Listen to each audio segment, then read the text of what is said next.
I get a link to Hello. send to people? Oh, hi. You can't start the podcast asking a question about how to do the podcast. It's my first time. Take it easy on me. Like how do you stream it into anywhere else? Yeah, like no, because we're apparently live on X. I just Yeah. don't know where do I find the link to send to everybody so they can watch it. Good question. Yeah, podcast over. Just come back next week, guys. This is a total disaster, everybody. Hey, but that's crazy. Mitch said he wasn't going to be on the podcast today, and I'm going on his X account, and it says he's live. Oh, what the hell is he doing? Let's talk without us. Let's find out. He's literally just ignoring us and living Mitchie, without us. What's going on? Here, I'm going to private chat you. All right. Okay. That's the live. If any, you can put that out for anybody if they want to watch Mitch live while we record the podcast. Okay. So there you go. I'm glad you private chatted me. I have no idea where that is. It's in the private chat. We're using a new platform, guys. So there it is. Okay. All right. Got it. Okay. Cool. I'm gonna put that on Facebook real quick. We aren't this ain't Zoom. I'll put it that way. No, I got so used to Zoom, and now all I know how to do is zoom around. And so here we go. Okay. In a few minutes, guys, this is gonna be so entertaining. Trust me. Promise. You have no idea. Like it might seem really boring right this moment, but no, it's about to get so interesting. Wow. It's gonna wow your socks off. Yeah. If you're not wearing socks, man, just watch out. All right, we're good. I posted it. We're straight. We're steady. Okay. What's up? Right. Hey, what's up? What are we talking about this week? There's been a lot of weird shit going on lately. Like what? What kind of? I mean, nothing out of the ordinary per se, but also totally. What can I start with? Well, Mitch isn't here because he's at an event, although he is live on X right now, so kind of has some questions for him. But yeah, I'm just looking through our little feed. I mean, there was this whole thing yesterday in Germany. I guess it was yesterday or the day before. I can't remember which. Oh, with this car ramming through. I think that was like Friday. Was it Friday? I think that was Friday. Okay. 2 days ago, whatever. Yeah. And it was just interesting observing the responses from people on X about it. Because X isn't just about, I mean, it's just social media, but X is kind of where everyone's congregating. But it's not just about the thing that's happening.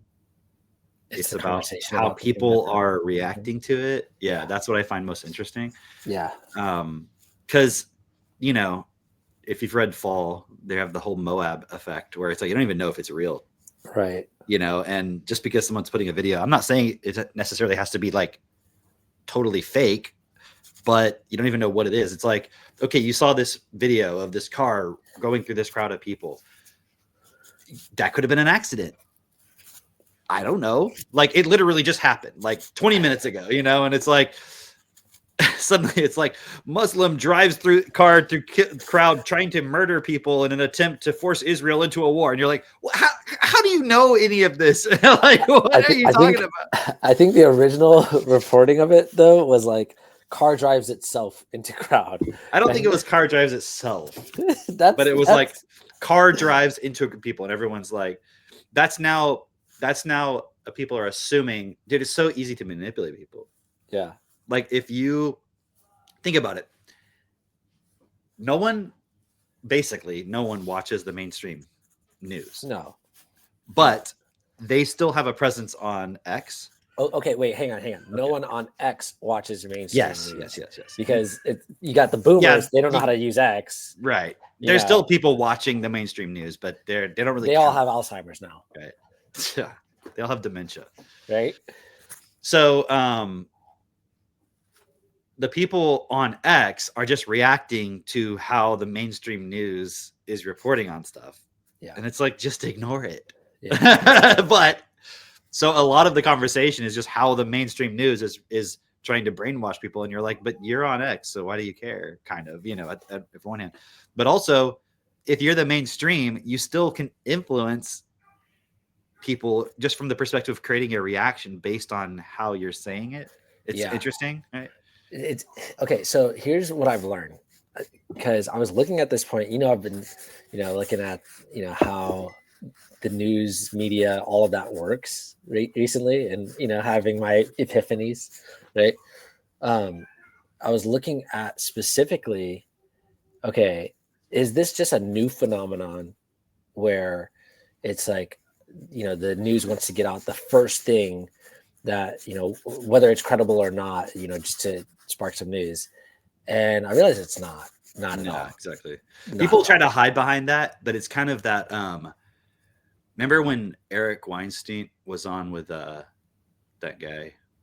Chris Williamson? Yeah. And he was like, well, it's just companies. I forget what the example he was using, but it was like, there's no coordinated conspiracy. It's just, people are being rewarded for this, or there's an incentive to do this, and people are just doing that. And it's like there's no coordination of this thing. It's not being done deliberately. Yeah. And that's what I was, I read this quote. You've heard the quote, the medium is the message. The message. Exactly. Right. And that is like, that really exemplifies it. It's like, oh, because it's being incentivized by how quickly you get a reaction out of somebody. And that creates money for whoever's putting it out or whatever, or a following, which they can then later turn into money because they get picked up by the Daily Wire or whomever, right? Speaking of which, shout out Tim Pool, who that's basically what he did though. It's like every day, like, do you remember like way back when, like Trump's first term? Remember way back when? Whoa. Like that was 8 years ago, I guess now. Anyway. I have an 8-year-old. Yeah. Wow. Okay, anyway. So, but Tim Pool way back when was like, he would just go online, look at, the articles, the headlines of the articles, and read the news online. And that was his show. Yeah. At least during the week. And then he started a podcast eventually. Yeah. But before it was just that. Do that like 5 times a day, 6 times a day. And that was a show. And like, I'm thinking about that. I'm like, that's kind of crazy, because all he did was read the headlines, and like maybe he'd read into the news a little bit. He'd kind of like comment on it. He'd comment on it. But then his commentary started getting like a little bit more and more like, the Civil War is going to break out. Like, all right, Tim, chill the fuck out. It's like, you had a little too much coffee today. But look, it got him a huge following, which now he's turned into millions, potentially being signed by the Daily Wire. Like, he's letting them buy his whole show, probably because he realizes there's not much going on here anymore. I don't know. But yeah, that medium makes your message have to be like, what's the most exciting thing I can put out all the time, right? As opposed to, and also with the understanding of people don't have the capacity really to just, they don't actually care about what's going on. They can't understand, things going on around them. Really, they don't have the time. They just want to hear like, oh, what's the exciting news so I can share that with my friend. Everybody's really in it for the energy, I guess is what I'm saying. There's no actual consideration, because if you actually cared, the news should always be like, if you actually cared, the news would always be, hey, we are still in the process of solving this problem of 20,000 kids dying every day. And here's what's being done about it. Here's how you can participate. Okay, we're this much closer to the goal. And that would be the news. Yeah, it's easier to get distracted on details that are happening and not see how they fit in. But then even when people tend to try to do that, there's like this bias they have. Like a Christian might see everything through the point of being Christian, and everything's about that. And so everything has to do with how things are about being Christian. Here's how many Christians we converted today. Or it's just like, oh, this is an attack on Christianity, or this is why we need more Christianity. You know, it's not like really looking at everything. I was talking to someone yesterday, and we were talking about like the Christianity point, because Nick Fuentes. Okay. Here's a good. Fuentes? We were talking about Nick Fuentes, you know, because not to him. Okay. No, we were not talking to Nick Fuentes. Did you show up at his house? No, I heard you get kicked. You get Spartan kicked in the chest by Nick personally, or the cops shoot you. Yeah, the cops shoot you. So yeah, I didn't like the odds. I just I'm not gonna drive out of my way for that now. But apparently, so this is what he was telling me. Because we both think that Nick is hilarious. Like I don't watch Nick Fuentes like all the time at all, really. I see clips of him. I see clips of him. Yeah. I see clips of him, and those clips I think are hilarious. Where he's making a joke that's like, that works. That's a funny joke, actually. Other than that, I don't listen to him at all. But what he was saying was, after that guy came over to his house and was tracked down by the police, Nick Fuentes was walking down the street, and he got pulled into like an alleyway by some police officers, and there's body cam footage. Apparently, I haven't watched it, but this is what he was telling me.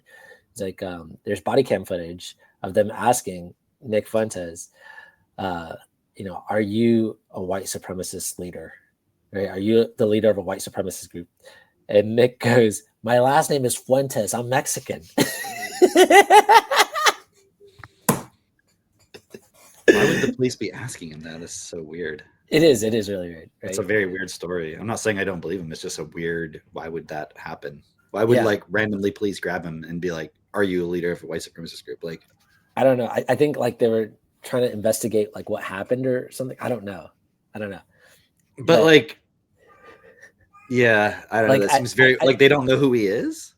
Like, I think what was being asked was like, did you provoke this attack? Like, hey, is this because you're the leader of a white supremacist group? Like, basically, I don't know. It's such a, I know. Something weird about that, though. Yeah. It's like maybe the police are just totally incompetent. I have no idea. Couldn't they just look him up online and like do some research first? Is this you? This is you, isn't it? Yeah, something weird about that. But anyways, yeah, it is. But anyway, I just thought that was hilarious because like, Nick's always talking about how this is a Christian nation and we need to go back to our Christian roots and blah, blah, blah. And what me and this other person were talking about is like, how do you not see that that's a made up religion by the people that you're like literally railing against? They made it up. And like, it's like, and I'm like, oh, you see that too. When he said that, I was like, you see that too. How did you come to that conclusion? Does this person also like Philip K. Dick? Yes. Okay. Yes. I think I know who you're talking about. How'd you know? But yeah. I was like, and we started talking about like, okay, so you can see it, I can see it. So it's really clear. It's like, it's fucking obvious. Like because we both came to this conclusion on our own separately, but just because, we have the tools, we can see things and like, it's just like, that seems pretty obvious that this is just a psyop that 2 billion people have bought into, and like, obviously they don't know better, but the point being like being able to see these patterns of, okay, I'm just going to go on a rant today. If you're not going to stop me, I'm just going to keep going. Rant. Okay. Rant, brother. Thanks. I told you that I was reading Pinocchio the other day. And it's a really quick read. It was actually really fun to read, but I was reading it because of something that you said on another meeting we were having. You were saying like, you're basically making the point that the mind like is, I don't remember exactly how you said it, but what I got from it was the mind is like trying to be real. Mm-hmm. It's like acting out there as if it's like it thinks it's real. And I was like, oh, it's Pinocchio. And that inspired me to go like, I want to look at that story again because I got the Disney version, but like what's the actual story of Pinocchio, right? And because like Pinocchio wants to be a real boy, etc. So I go and I'm reading the book, and there was a few things that I found just absolutely like, wow. Like with this analogy of Pinocchio being the mind.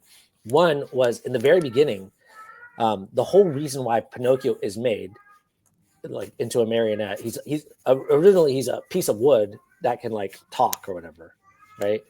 And Geppetto comes into this carpenter shop and he's like, "Hey, give me a piece of wood so I can turn into a marionette, so I can train it, so I can make money." And so the whole reason why Pinocchio is made was to make money. Right. I didn't know that. I'm like, oh shit, but it makes a lot of sense, right? And then the whole story is like, it's as if it's talking to like it's meant to be read to like a young child to tell them, hey, listen to me, go to school, do what I say, be obedient. Otherwise, these things could happen to you, right? That's how the whole story is written. And the whole time Pinocchio is on this up and down where he's like, he wants to do. It's like, hey, listen to the guy, the puppet master who's pulling your strings, who just wants to make money from you. Right. Just listen to that person. Right. Exactly. Also, just real quick, like, isn't it interesting how all these stories are made by Disney? Like, Disney has made stuff out of them. Yeah. And so no one has actually read the real book. Right. I just happened to read this book when I was a kid. Like, we had a copy. I told you about that. And for some reason I had like the original Pinocchio. So like there's certain stories I've read the original of, and you see like the differences and what's emphasized. Same thing with like Alice in Wonderland. I remember when I was a kid, I read all of the actual Lewis Carroll Through the Looking Glass, all the different, it's like a small series of books, right? Yeah. Anyway, so you can see it. I was just gonna say, it seems like almost sort of psyop-y, where it's like, we're gonna take these stories so you don't read the original. Yeah. And then now you know what the story is now, right? Here it is. It's this story. Yeah. It's so funny because like in the original, he literally kills the cricket within the first 3 chapters. I would have. he's like, fuck that cricket. God. I don't remember that part in the Disney movie. No. But yeah, it's funny because throughout the whole book, the whole story, he's going like, oh, I want to go do this thing that will be like good for my father. And like, he sold his coat for me in the middle of winter. So I'm going to go buy him a new coat. I just got some money. I'm going to go buy him a new coat. And then he gets like persuaded by a fox to like, no, you don't want to do that. Like, you could double your money. You could double that. You could turn that 5 coins into 20 gold coins. And like he keeps going. It's so funny because every time he's like, you could turn that 5 gold coins into 100 gold coins. You could turn that 5 gold coins into, like, he just keeps going. Like, you could make it into a meme coin. Yeah, you could do a pump and dump of that coin. and it's funny because like at first Pinocchio's like, no. Wait, how would I do that? Oh, and like he starts describing like there's a way that I could make this gold turn into more money without having to work for it.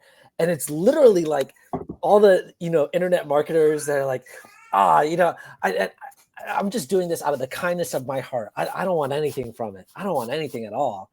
You just out of the kindness of my own heart, I'm going to show you how to make money without having to work for it, right? And the whole time, that's what Pinocchio wants. He just wants the life where he's like, I don't have to work for anything, and I can just run around and play and be a boy and do what I desire, and I don't have to listen to anybody, and I don't have to study, and I don't have to go to school or any of that. And it's very much the mindset that everyone is like impulsed with, where it's like, hey, just do what you want, your self-interest, follow your self-interest. Right. And this Hazel's in here. She's wearing like some of Christine's clothes. She likes to put it around her neck because it doesn't actually fit her. So she'll randomly put a bra around her neck. It's hilarious. But yeah, and so I'm just seeing like, oh, all these people are Pinocchio. Oh, and there's this one line that I thought was pretty funny. It's the line that there are two types of lies. This is the fairy godmother talking, or fairy, not a godmother, just fairy, talking to Pinocchio, saying there's two types of lies. Because there's a moment where he's like lying to her, and she's like, "You're lying." And he's like, "How do you know?" And obviously, like his nose is going right. But she's like, "There's two types of lies. There's there's lies with short legs and lies with long noses, and yours are the kind with long noses, right? Like basically, like there's lies that don't get very far, right? And lies that are like really obvious, isn't it? Dude, what the hell? I wasn't gonna do any commentary on that, but yeah, just Carlo Collodi, Italian. I'm looking up who wrote. Yeah, and it might be interesting. I don't know, but that was the only successful book that he wrote. But yeah, it's probably his last one. all right. The lies with the long noses, huh? What are you trying to say, buddy? But yeah, anyway, it's Pinocchio. When he only follows his self-interest, you know what he turns into? An ass. He turns into an ass, right? And then he's made to do all the things that he doesn't. He's made to work even harder because now he's an ass, right? And that's the reality, right? Like when you only follow your self-interest, you're following your mind. You're like following like this Pinocchio and all these lies. You just accept all these lies, and he's lied to constantly. Oh, you can go into this far off land where you never have to work, and it'll all, be sweet dreams for the rest of your life. Oh, you can take your coins and bury them in the ground, and it'll turn into like a tree that will sprout 500 more coins for each coin that you put in. It's like he's lied to constantly, and it's interesting because he has to accept the lie. Mm-hmm. He has to accept the lie. It's not like it's forced on him or anything. He has to accept the lie and then go along with it. Because even after he's turned into an ass, they're like, what happened? He's like, oh, I was tricked. I was turned into an ass. Like, okay, but like, who forced you to do that? Like, what? Yeah, you wanted something for nothing, exactly, based on magic and not providing any actual value to anybody. Right. And he's asked that. He's literally asked that. Like, okay, but what happened? Like, oh, they said, but who told you to go along with it? But why did you go along with it? Because I thought I would actually enjoy that. Like, okay, so you chose it. Yeah. It was you're culpable, basically. You accepted it. You allowed it. So anyway, I just thought that was a fascinating analogy because literally everyone out here is Pinocchio. Everyone out here is lying to themselves, especially to themselves. But then you got the media that's constantly lying to you. And there's one more point, and then, we can have a dialogue.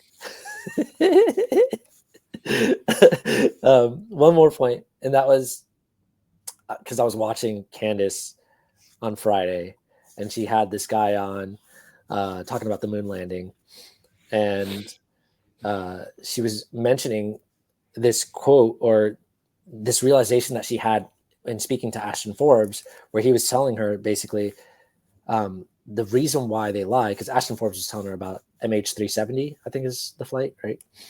The Malaysian Airlines.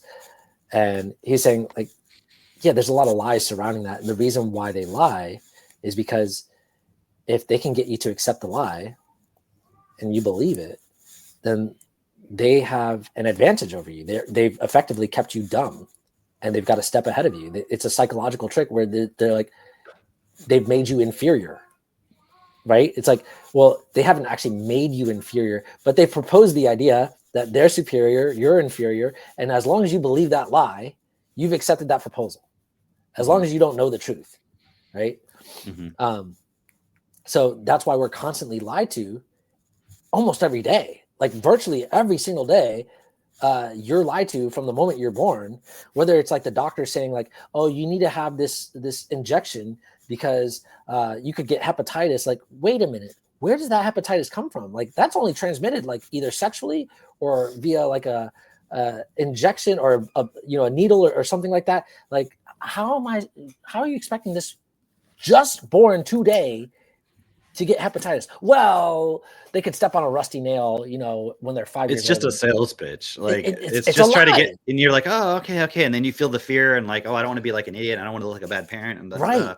But in reality, they're just like, no, we have to get it now because you're not going to get it later if you do it now. That's all it is. Right. And they want to make money from it. And they're like, they lied to your parents. Your parents don't know any better. They accept the lie, and then the parents lie to you. And that's like the whole point with the money system, dude. Like, reading those books about like banking and things like that, like, it makes you really realize like the wars that are fought is not like some patriotism or bullshit like that. It's just some bankers that are like, yo, you're not following my money scheme here, or it's the end of this cycle and I need to make more money and like start over or whatever. It's all about like making a few people wealthy. That's it. And and it's directly that. It's not and they've like psyoped all these people, or they want to take over some territory or whatever, but it's out of the desire for making money. It's not for any other reason. Even still, exactly. And like, I saw this thing on X, and it was like somebody posting some article about how they discovered some in Jordan, like some ancient Israeli or I don't know if it's Israeli, but Jewish, whatever, palace or something, like, like an archaeological thing, right?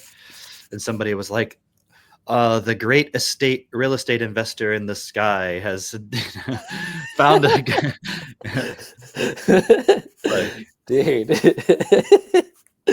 Yeah, that's okay. That whole thing that's going on with Israel is crazy. That's just all insane. Like, they're in Lebanon. They're who all are they attacking? Syria, like everywhere.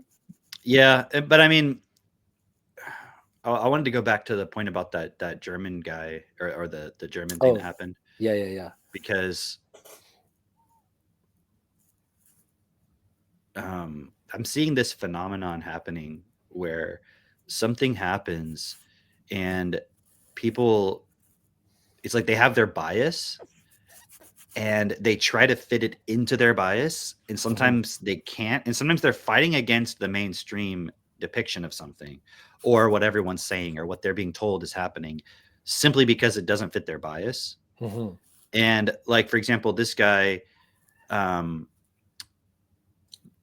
I don't know what the real story is. I just know what the stories that are being told are. Because like at first, okay, like you said, the very first thing we heard was a car drove through a crowd of people in Germany, right? All by itself.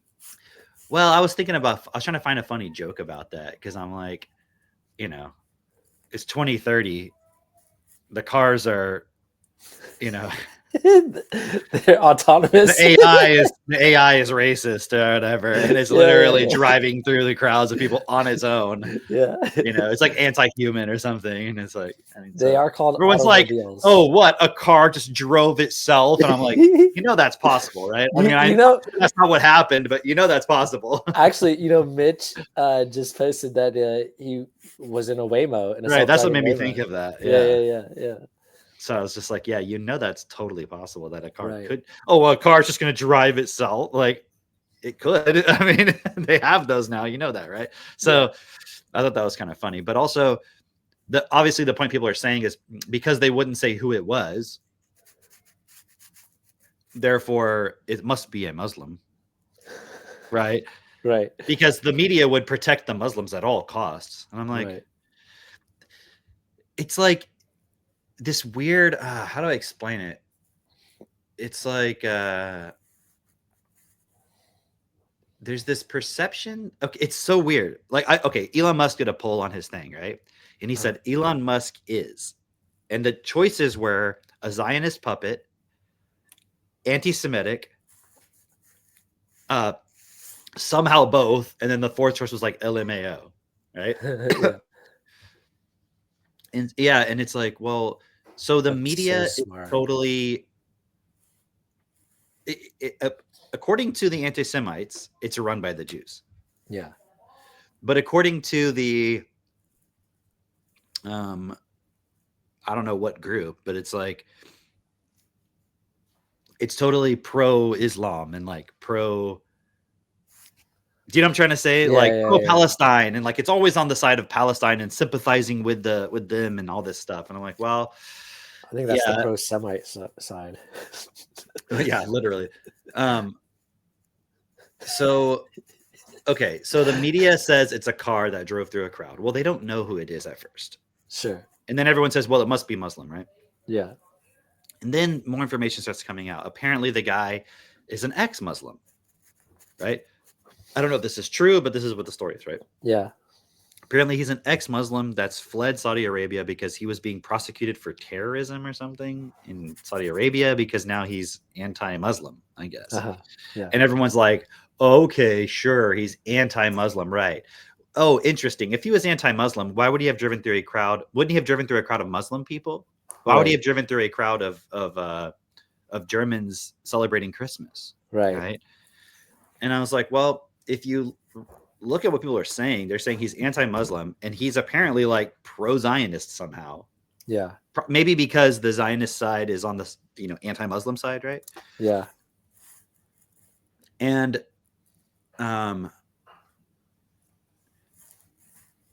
he's upset. I mean, I'm just putting the pieces together that people are sharing. I'm not making this up. I'm just seeing all these pieces. Any of them could be true, false, right? But they're saying that he's upset. According to his posting on X, he was upset that he went to Germany thinking, okay, I can get away from Saudi Arabia. Okay. Now, like it's interesting because then all of like the more conservative types, the more anti-Muslim types are like, on the side of Saudi Arabia, like, oh, this guy fled Saudi Arabia. It's not because he's actually anti-Muslim. He's a terrorist and he's actually like this criminal guy or something. Right. He's a bad dude. And he was like, like importing children or women into like Europe or something. And that's why. But couldn't it be that like, it's simply the fact that he's anti-Muslim that Saudi Arabia doesn't like him? Like, are you on the side of Saudi Arabia all of a sudden? It's so interesting how alliances form just because that story fits your bias better. Yeah. Right? Like what I'm trying to say is like, let's just say Saudi Arabia purely doesn't like him because he's like anti-Muslim. And maybe he was trying to get people out of Saudi Arabia into Europe to get away from the Muslim environment. And they call that human trafficking.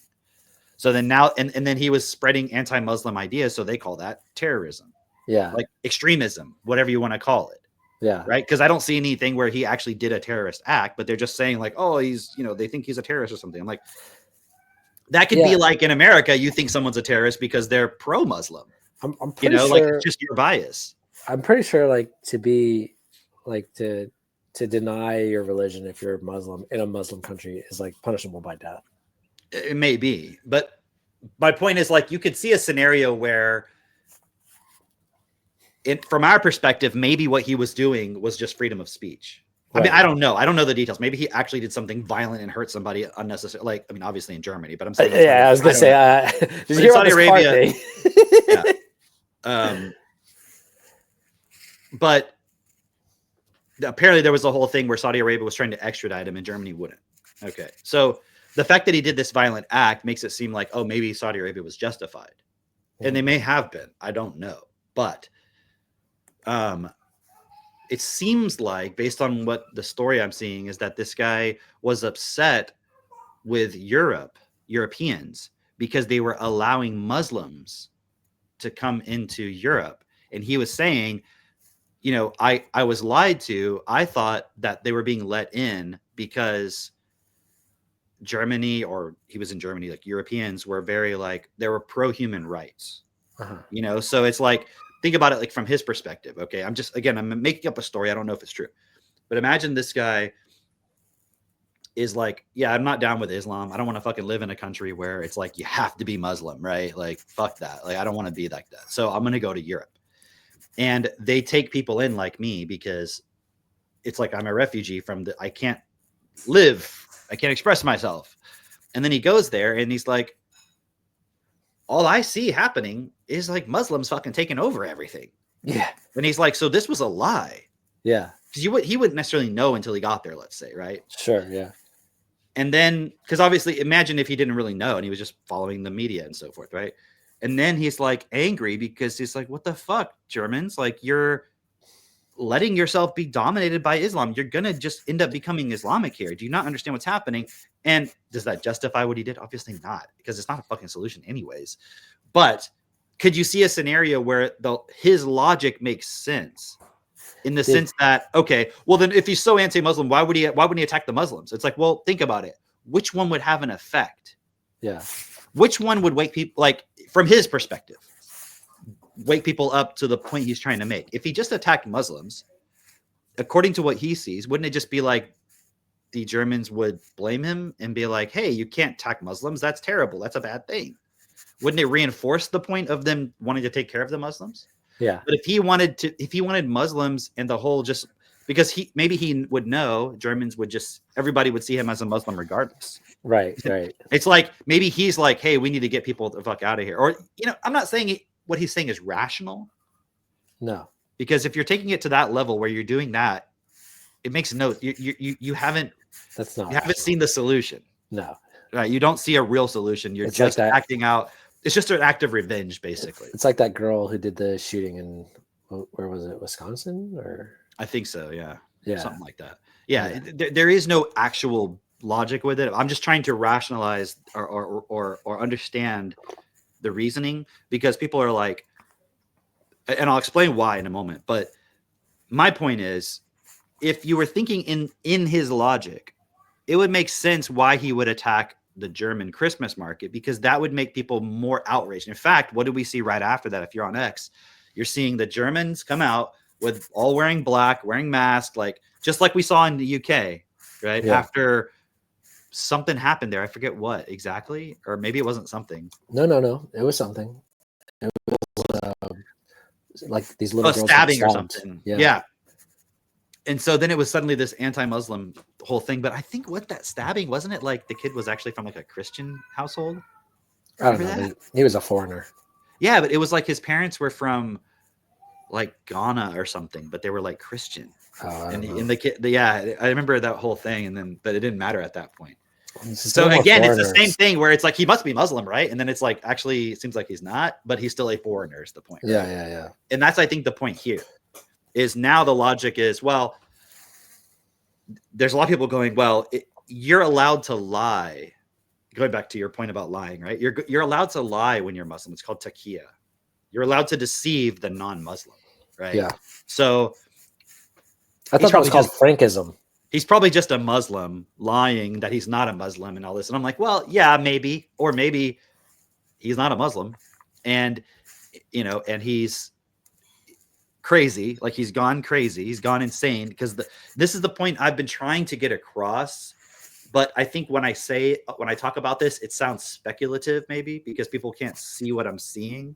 Like they don't know what I know. And it's like, when you understand how the mind works, you understand that the survival pressures, and it's not just the survival pressure in a person's life only, it's all of it. Like, Europe right now is under survival pressure. Oh yeah. Right. As its current identity as Europe. Right. America is under survival pressure because of the immigration, not only the immigration, but part of it. Right. And the economics and all these points. So all these groups everywhere is under survival pressure. So this guy is also under survival pressure, because at the end of the day, he still has to survive in this world and make money. And that would be why he wouldn't want to live in Saudi Arabia, because he would have to play along with the Muslim game to be able to move up in that system, right? And maybe he doesn't want to. He's like, well, let me go somewhere else where it's a little freer or something. And then he finds out, I can't escape it. Imagine the frustration that would build inside of a person, right? So the mind will eventually snap, because it just builds up and builds up. It becomes a paranoia point. Thoughts start accumulating, emotions start accumulating according to that.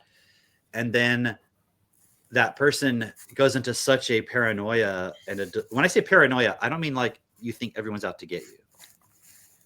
Paranoia would mean like your thoughts have become so overwhelmingly in control of you. And they just keep adding to it to the point where you're like, yeah. And then you start playing into this point, and then suddenly that becomes true to you. So then it gets to the point where the guy's like doing this thing, right? Yeah. And he's probably rationalized to himself somehow I mean, if you look at it, it is having an effect. Like, he ran his car through some Christian market, and then the next day or the day of, Germans are out in the streets protesting, saying, "Get the fuck out of our country." Right. Was that organic?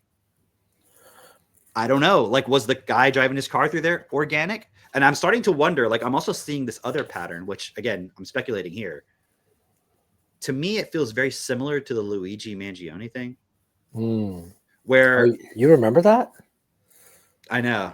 It was like so long ago. A whole week ago or 2 weeks ago or something. I know. It was like in another epoch. Yeah.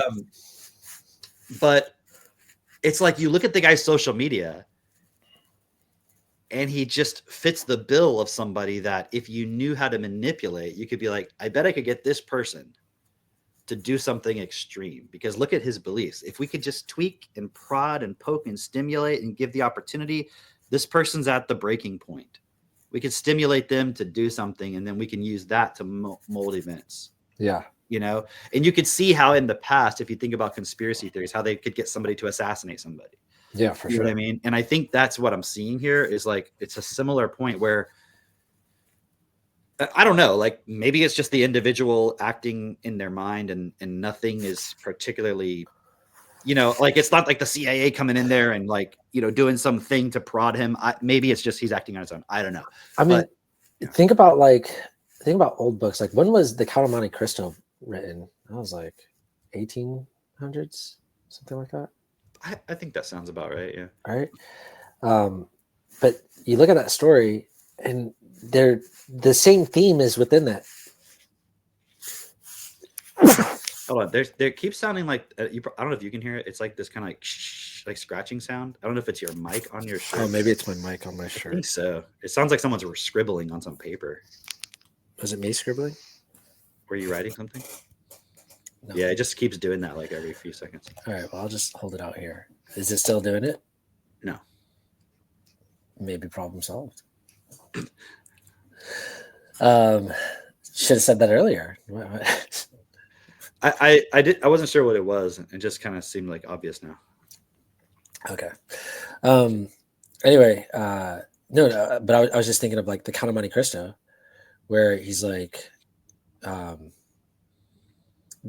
basically bringing the story is bringing somebody to their breaking point, you know, and it's like, oh, well, if I do this, then he'll never recover from this, you know, and you know, within the story, he's like he just has this character that's like so resilient, you know, that's part of the story, and I'm just thinking about that, like, okay, they were talking about that in the 1800s. You don't think they still do the same shit? Like, there's people who have some sort of influence where they're going and seeing how can we break this person down. Like, okay, nothing has fundamentally changed ever about human nature. It's just you get new technology, and it seems like it's like this false idea, like we're evolving or getting better, and it's everything's the same. Look at the story of Job for an example. Right. Like, when was that fucking story written, right? And the whole story is, oh, how can we break Job down? And it's apparently the devil doing it, right? But it's like, oh, I'm going to prove to you that he's going to break down, and he's going to say, you know, fuck you, God. And God's like, huh, try. like, yeah, just fuck him up. Just kill all his family. You know, do whatever. You're like, what? Yeah, take away his business, take away his story life. It's like, oh, but it's a story about faith in God and all this stuff. It's like, yeah, but did it actually happen, or is it just a story? And if it actually happened, that's kind of fucked up. Yeah. And it's like, well, yeah, but who cares, because the meaning of it is, you know, is really good. And it's like, why didn't the Bible just have a story where they just said, hey, I'm going to tell you a pretend story to illustrate why you should have faith in God? Like, did it actually have to happen to this guy? Like, that's like, fucked. Here's a parable, you know, here's exactly. You know, this is a pretend story, guys, but you know, and then he stayed faithful. And see, it's a great story, isn't it? There are definitely Christians or Jewish people, I don't know, whoever believes in those. It's because that's in the old Bible, right? Yeah, that's all. There are definitely religious people, let's say, who believe that it's a real thing that happened. Yeah. I mean, I don't know if all of them do. Dude, but it's so hard. How do you know when it's real or not? Because if it's not, then you could like, well, Jesus could have just been a whole story. Like The whole thing thing. is a story. The whole thing about God itself could just be the like whole a whole thing story. is a story. Like the whole like origins of the religion is a story. It's a story. Come on, God damn. But yeah, it like okay. Do you remember one time we were talking on the phone, and you're like, "Why won't you just go do that?" And I was like, "I don't want to fly too close to the sun." And you're like, "What?" And I was like, Icarus. And you're like, "That's a fucking story. Like that's made up." How? And I was like, "Oh yeah, you're right." But my wings are gonna melt. Yeah. But like even if it's a story, it still has an effect. Yeah. Okay, nobody actually like took some feathers and wax and created these fake wings for themselves. Right. But you hear the story and you're like, you get the point, Well, okay. You remember you were talking about where it's like Pinocchio? Well, we were talking about how Christianity is sort of like a psyop, right? Oh, not sort of. Well, it is, right? But we were talking about this, right? And then you brought up the moon landing thing with Candace. Yeah, Candace, right? And I've heard all that. I've heard that guy before. I've also heard a lot of this whole conspiracy theory about the moon landing not being real, which I'm totally fine with. Like, yeah. I'm not going to sit there and be like, I know it was fake, because I don't know. Like, meaning I'm seeing somebody saying, here's the evidence. Okay. Right. Assuming this evidence is true, then yeah. Right. Assuming that it wasn't the CIA that gave him this evidence. Yeah, exactly. I don't know. That's what I'm saying. I don't know. No. But none of it is surprising to me, like, at all. Right. It's fine. Right. I don't have any emotional attachment that it needs to be real. Right. Right. Anyway, so and it's exactly what he said too, it's such an important thing because it proved America and capitalism and everything. It's like kind of like World War II. It's like it's a part of our story of why we're so great, right? Oh, yeah. And it's like, why is it that the most impressive accomplishment that capitalism, America, whatever, ever did was to go to some random fucking rock that's totally irrelevant? Yeah, we went to that rock way out there that's really hard to get to. There's like a lot of trials to get to that rock. Oh man, we made it though. And it's this idea of like, without the current total structure. And see, it's funny because when we say like, well, capitalism, it's like, oh, so like you're a communist. It's like, no, totally missing the point, right? But you have to have competition. You have to have all these things. And it's like, well, actually, competition in itself is not what makes things happen. It's collaboration that makes things happen. Right? Yeah. And you're like, well, but if there wasn't, you were trying to beat somebody else. Yeah, if the Wright brothers didn't have that competition with that other guy who nobody knows his name. Yeah, who the fuck was that guy? Like, they just wanted to create something, right? But it's part of our myth about our society, our structure, our reality, that you have to have this sort of competition point. And I do see that there can be a place for competition. Like, hey, I'm going to work on this problem, and the two teams are working on the problem, and they're both. But wouldn't they be like sharing and collaborating also? Why would they be like, no, you got to try to do the best one, and we're going to try to do the best one? Maybe if you don't want any too much crossover of one idea spilling into the other one to where you don't really get two independent points, I could see that. But it wouldn't be like part of the strategy of one of the teams is to make sure the other one no longer exists. Yeah. Like, if you have two companies competing, do you think that they're competing from the perspective of they know that their thing actually is the best? No. Or as part of the competition that they can manipulate the masses to believe their thing is better, or to buy into it in some way? I mean, go to any industry. Do you see that it's produced the best possible? Because if so, we wouldn't have the Make America Healthy again. We wouldn't have Make America Great again. Like, we wouldn't have any of these points. So, the education system, like all these points, it's the competition has not made any of it actually better. All it's done is made the people who run those systems or are at the top of them wealthier. Yeah. That's the actual result, right? It has marginally brought people up, but that's just an excuse to be like, see, but it's getting things better for everybody. It's like, go look at Dubai, dude.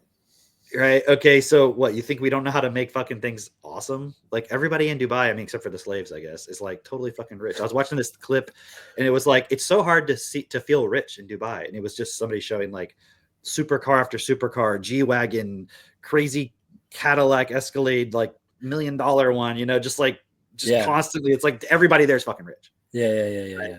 And so just like, what we don't know how to do that for everybody. Not that everyone needs supercars, but you know my point. Right. Yeah. So, where was I going with all of that? Dude, just imagine if everyone had like, the kind of car that's like on the level of like a G-Wagon or something like something that could handle like rough terrain, like something that's like built well. I don't know if G-Wagons are built well. I don't actually know. A Toyota.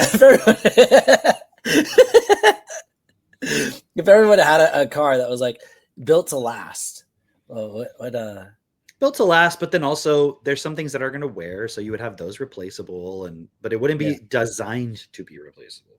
Right, exactly. So many times plastic is put into things just to make it less durable. Yeah, it's cheaper. It's less. It's cheaper, but it's less durable, and so you're going to have to just get a new one. Yeah, exactly. Anyways, we could go on about planned obsolescence, but like, how is that? How is that? See, that's what capitalism creates, though. Is that right? It's this. It's how can I? It's very remember that clip that you sent of like the guy who's like, and I just got to go around and check and make sure this line, is connected all around the neighborhood so that we can walk outside on Saturday and carry our keys, because you're not supposed to hold things outside. But if this line is around, that's very much like what capitalism does, is like this whole idea of like, okay, how can I get another penny out of this? And another penny from me, and take from them so they don't even notice, or maybe they do notice, but like they don't care, like, so I'm just gonna get more for me until it's like you don't have capitalism anymore. You have a monopoly, which is basically like a monarchy. Well, you're like, okay, but I'm Tesla and I want the best engineers. So it's not about the money for us. It's just that we need the money to attract the best engineers. Like, yeah, but why do they want money? Right. Like, what if it was totally irrelevant? Like, you could just do what you wanted to do. And everything. We couldn't coordinate society like that. It's like you could if everybody wasn't afraid of survival. The only reason you think we have to do it that way is because everyone's afraid of survival. Yeah. And that's all it is. It's okay. That's what creates war, isn't it?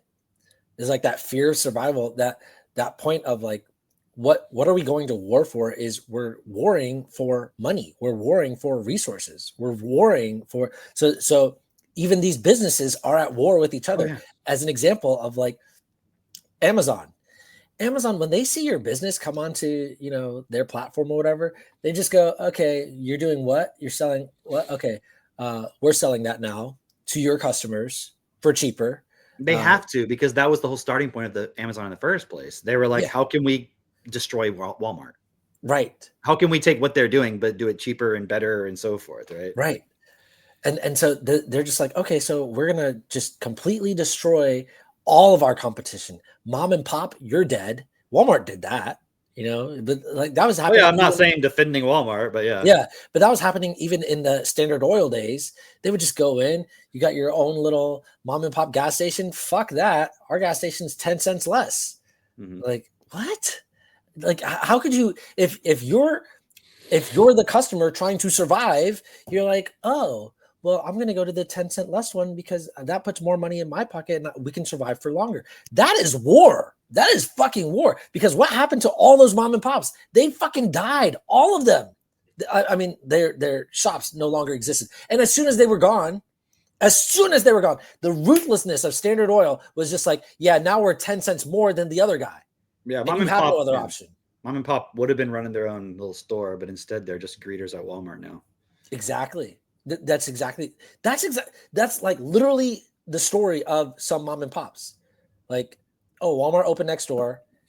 Now we have to go work at Walmart because nobody's going to come into our tool shop anymore because you can go buy all the fucking tools at Walmart for, whatever, 25%. Everybody wants everything cheap. But now the question is, why do you want it cheap? Because you have to survive. And so it's this self-reinforcing thing, and you have people at the top who they don't have any choice because that is the system, but they're also perpetuating it. That's right? Pinocchio. It's Pinocchio. Pinocchio is told like, hey, You know, sticking your damn nose in everybody's business. Pinocchio, you could get this for cheaper. You could get it for cheaper, and it won't cost you as much, and you'll be able to survive even longer. And look what you can do with all that extra money, Pinocchio. Like, oh yeah, I'm gonna do that.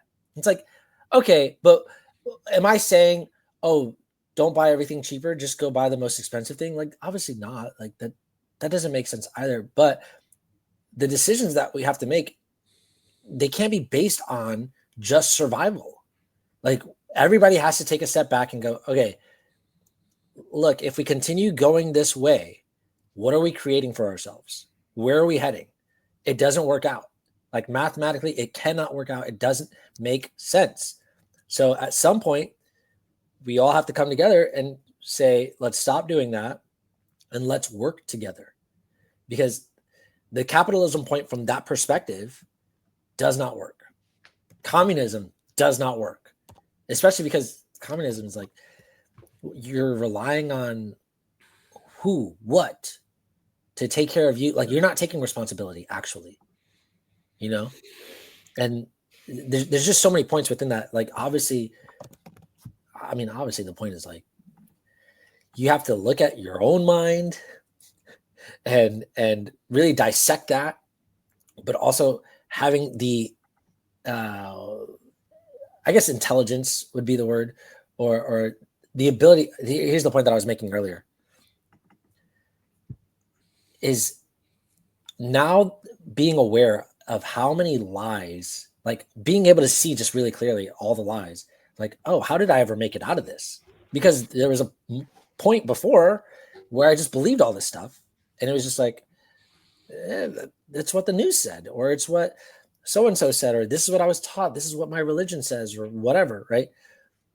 But now it's like, because of literally the process that we are sharing with everyone, I'm able to see those patterns so clearly of like, oh, that's just straight bullshit. Like, okay, and the key here is that because you're doing the process, which just means you're pushing yourself always to self-honesty. And then when you see that point where you're like, oh, here's what I'm accepting, that's where the self-forgiveness and the self-correction comes in. Right. And then it's back to self-honesty. And this is the part that if you don't have it, you end up being the Luigi Mangione. You end up being the guy driving your car through the Christmas market. I'm not saying that as a threat, like, oh, but that's just where the mind goes. Yeah. You know what I'm saying? Like, I could see someone saying like, oh, you're just saying like, you're going to be crazy if you don't do this thing. It's like, well, yeah, because without what we're talking about, that's where everybody's headed. You kind of already are crazy. It's where our whole fucking world is headed. And that's why when we started recording today, I was like, man, there's so many things that were going on. It doesn't seem like it because, you know, the newscasters or whoever aren't saying, oh, shit's on fire. Like, they're not telling you a lot of stuff happened, but like there was that Christmas market thing. The drone stuff apparently is still going on. Whatever the fuck's going on there, you know, I don't know. Like, is it a big psyop? I don't know. You saw some of those clips I sent you? Yeah. That one of what was it? Missile strikes. Well, there was missiles going into Tel Aviv, apparently. But there was another one. It was it not Turkey? It must have been Syria. There's like that big fucking explosion and people being like, oh shit, oh shit, oh shit, oh shit. Like, right. What in Arabic or whatever. Yeah, you know what I'm talking about? I don't remember what was that one. Houthi? The Houthis. Yeah, where is that? Yemen? Yeah, I think so. You know, and like you hear Houthis and you're like, oh, they must be primitive. That just sounds, you know. I thought that was a Rwandan thing. The Houthis and the Tutsis, or maybe I misunderstood. U.S. forces have conducted massive airstrikes on Houthi sites in Yemen. Oh, I thought it was the other culprits, but what's the difference? Yeah. But yeah, that video is crazy. You know, like, I mean, it's like kind of insane to see that. And it's like so close to like where people are just like in a city, like walking around. You see this huge explosion in the background. It's like nuts. Yeah. I'm like, however you rationalize it, doesn't matter. Like, can you imagine being a person in that city where that's happening to you? Yeah. Like, would you want that to happen here or somewhere where you live? Like, you know, and I remember reading 1984 when I was a kid many times. And that part about just like rockets like randomly falling all the time, just like randomly. I always thought it was so weird. I'm like, because that's just so outside of our experience. Yeah. As, me and you, let's say. But I'm like, that's just happening in these other places. Well, think actually about it. Happening. Think about it. Like that's happening in the Middle East, like normal, or Ukraine or wherever. But also when George Orwell was writing that was just after World War II. Yeah. When they were getting bombed in was the happening UK, in Europe. Yeah, and in Germany. And we have this whole idea of like, oh, the Middle East is so chaotic, and it's like, it's just because they're Muslim or primitive or something, or whatever. But like you're pointing out, okay, let's go back to the 18 to 1950s. Right. 1800s to 1950s. That was fucking Europe. I mean, go back further. It was just like constantly on war and conflict and everything. It's like, oh, now it seems very nice and stable. We've just shifted the conflict somewhere else. It's not like anything's actually changed. Yeah. It's like, so my point is, you've got all this crazy shit going on. Just scrolling back through to see what else. Like, there was that video that is getting shared of like drones flying into a Russian city, like into their skyscrapers. Oh yeah, yeah, dude. Again, I see these things and I'm like, is this real? Is it just something that they're saying it's this, but it's something else? That other thing that Mitch had shared with the U.S. jet getting shot down by a U.S. missile, something like, weird. What? Like, it doesn't even make sense at all. It's we shot down our own F-18. It doesn't even make sense. And then they're like, oh, January 20th can't come soon enough. Like, it's because Biden's so incompetent. I'm like, how is that Biden being incompetent, though? That sounds like our military itself is incompetent. Oh, but that's all Biden's fault, actually. Yeah. Because he's Biden's like, hey, guys, if you ever see any F-18s, just randomly shoot at them. Right? Like, what? Like, our training standards have suddenly gone down. Maybe because of all the DEI. Okay, this is the point I was going to get to. Because it's like the DEI implication, right? Okay, clearly, we just have a bunch of DEI people running the missiles in the F-18s, right? And that may be true, but what it all comes down to. So I want to go back to the German thing, because I was watching Carl Benjamin, and he was the first one I saw go. But if the guy's actually anti-Muslim, why wouldn't he have attacked Muslims? Why would he have attacked Germans in a Christmas market? Yeah, and that's when I was like, well. Can't you see like a little bit beyond the obvious there? Like that if you kind of go into the mindset of what the guy apparently is thinking, it makes sense. Like, which one would have a bigger impact? Yeah. Like, it's like the assumption is, oh no, it should be totally rational. If you hate somebody, that's the person you should attack. And it's like, have you ever heard of like a ransom? You know what I mean? Have you ever heard of revenge? Like, you hurt someone that's innocent because you're trying to get to somebody else. Like, that's it. And also there's rationality and irrationality all mixed in at the same time. So it's not that the guy did something ultimately rational, but there's a rationality to it. So probably, assuming all the facts that I'm seeing now are actually true, that he's anti-Muslim and now the whole story I told, he's just trying to provoke a response by the Germans to be like, hey, it makes more sense, actually. It makes way more sense. If you're actually anti-Muslim, why would you attack Muslims? For what reason? Like, you're like, fuck it. There's got to be a bigger picture to the point. Why is the guy going to risk his whole life just to go and kill some people for no reason? Yeah. Right.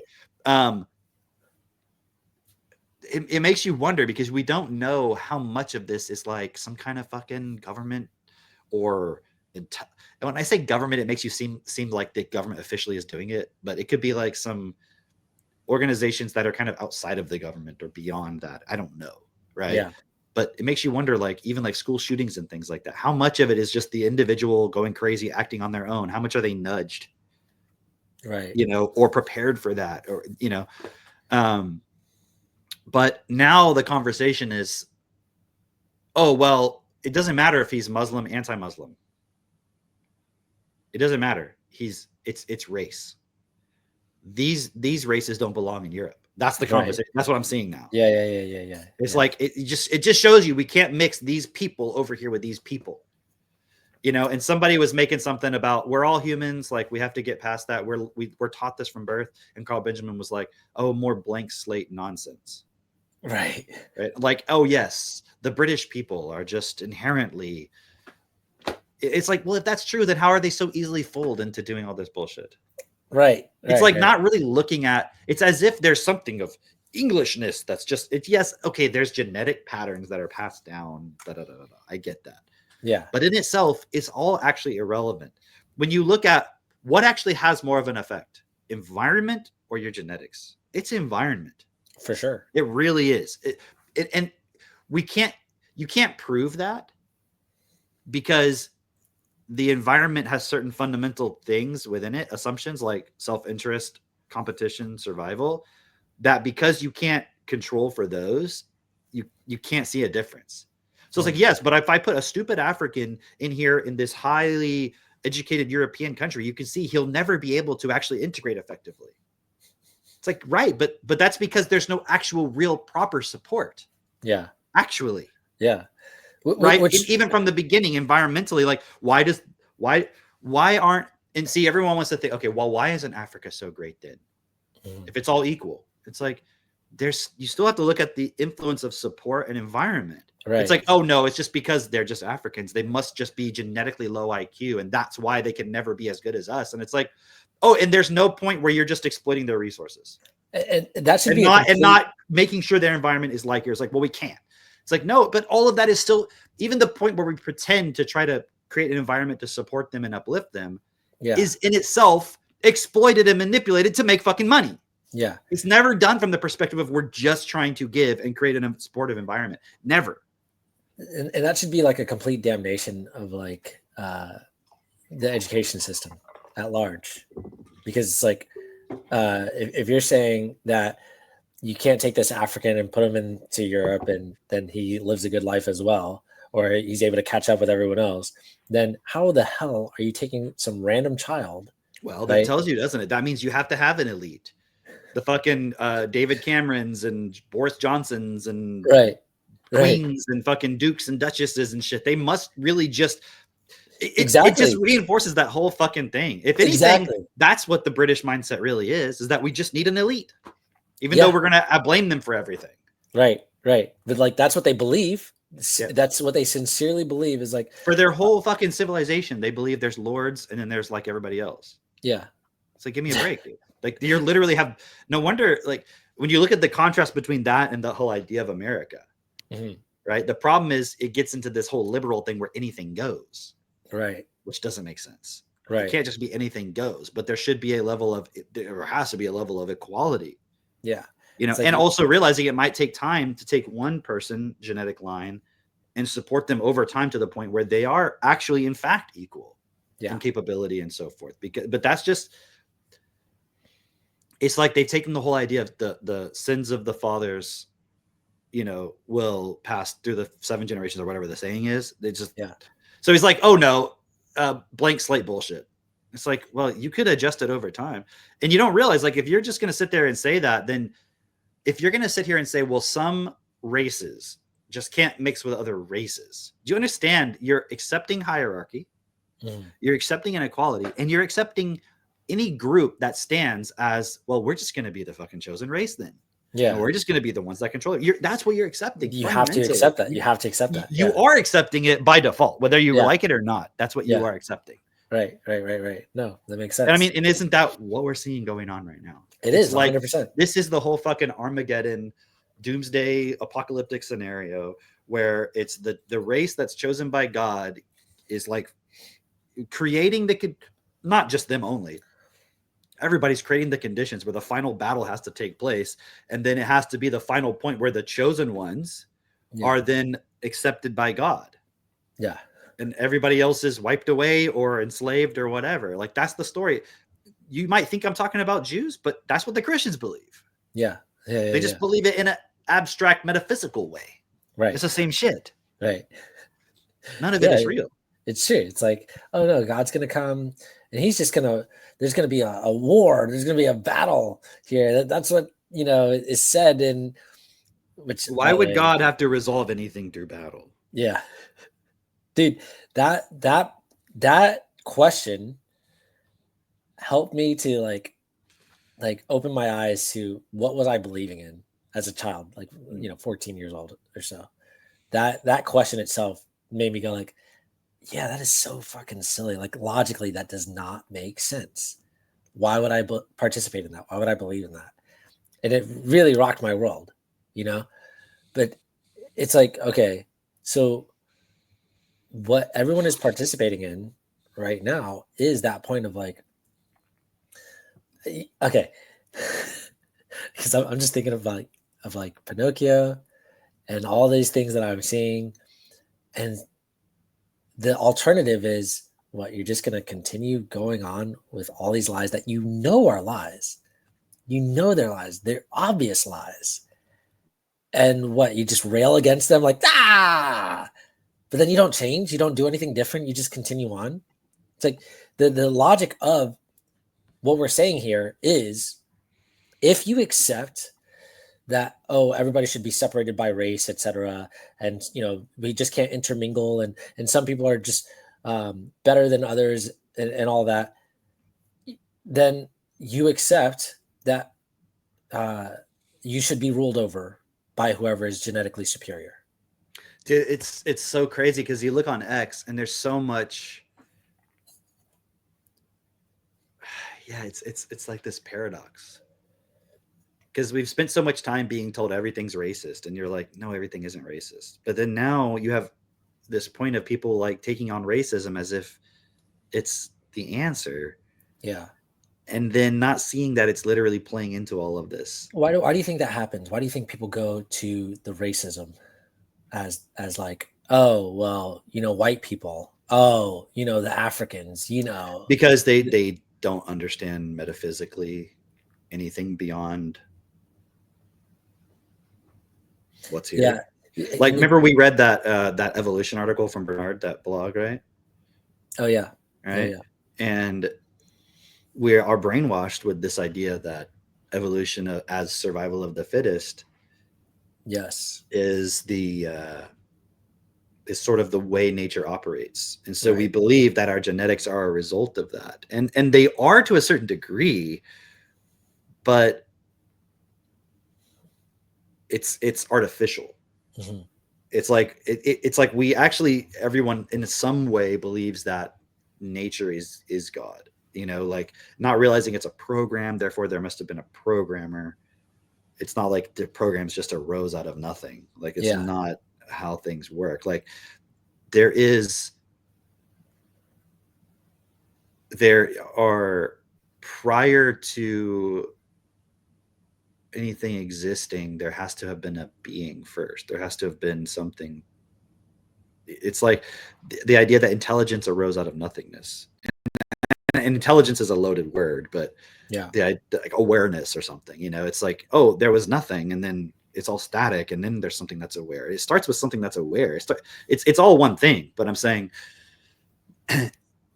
consciousness, because we believe in consciousness, we think that therefore it has to have evolved out of non-consciousness, but we don't understand the difference between consciousness and awareness.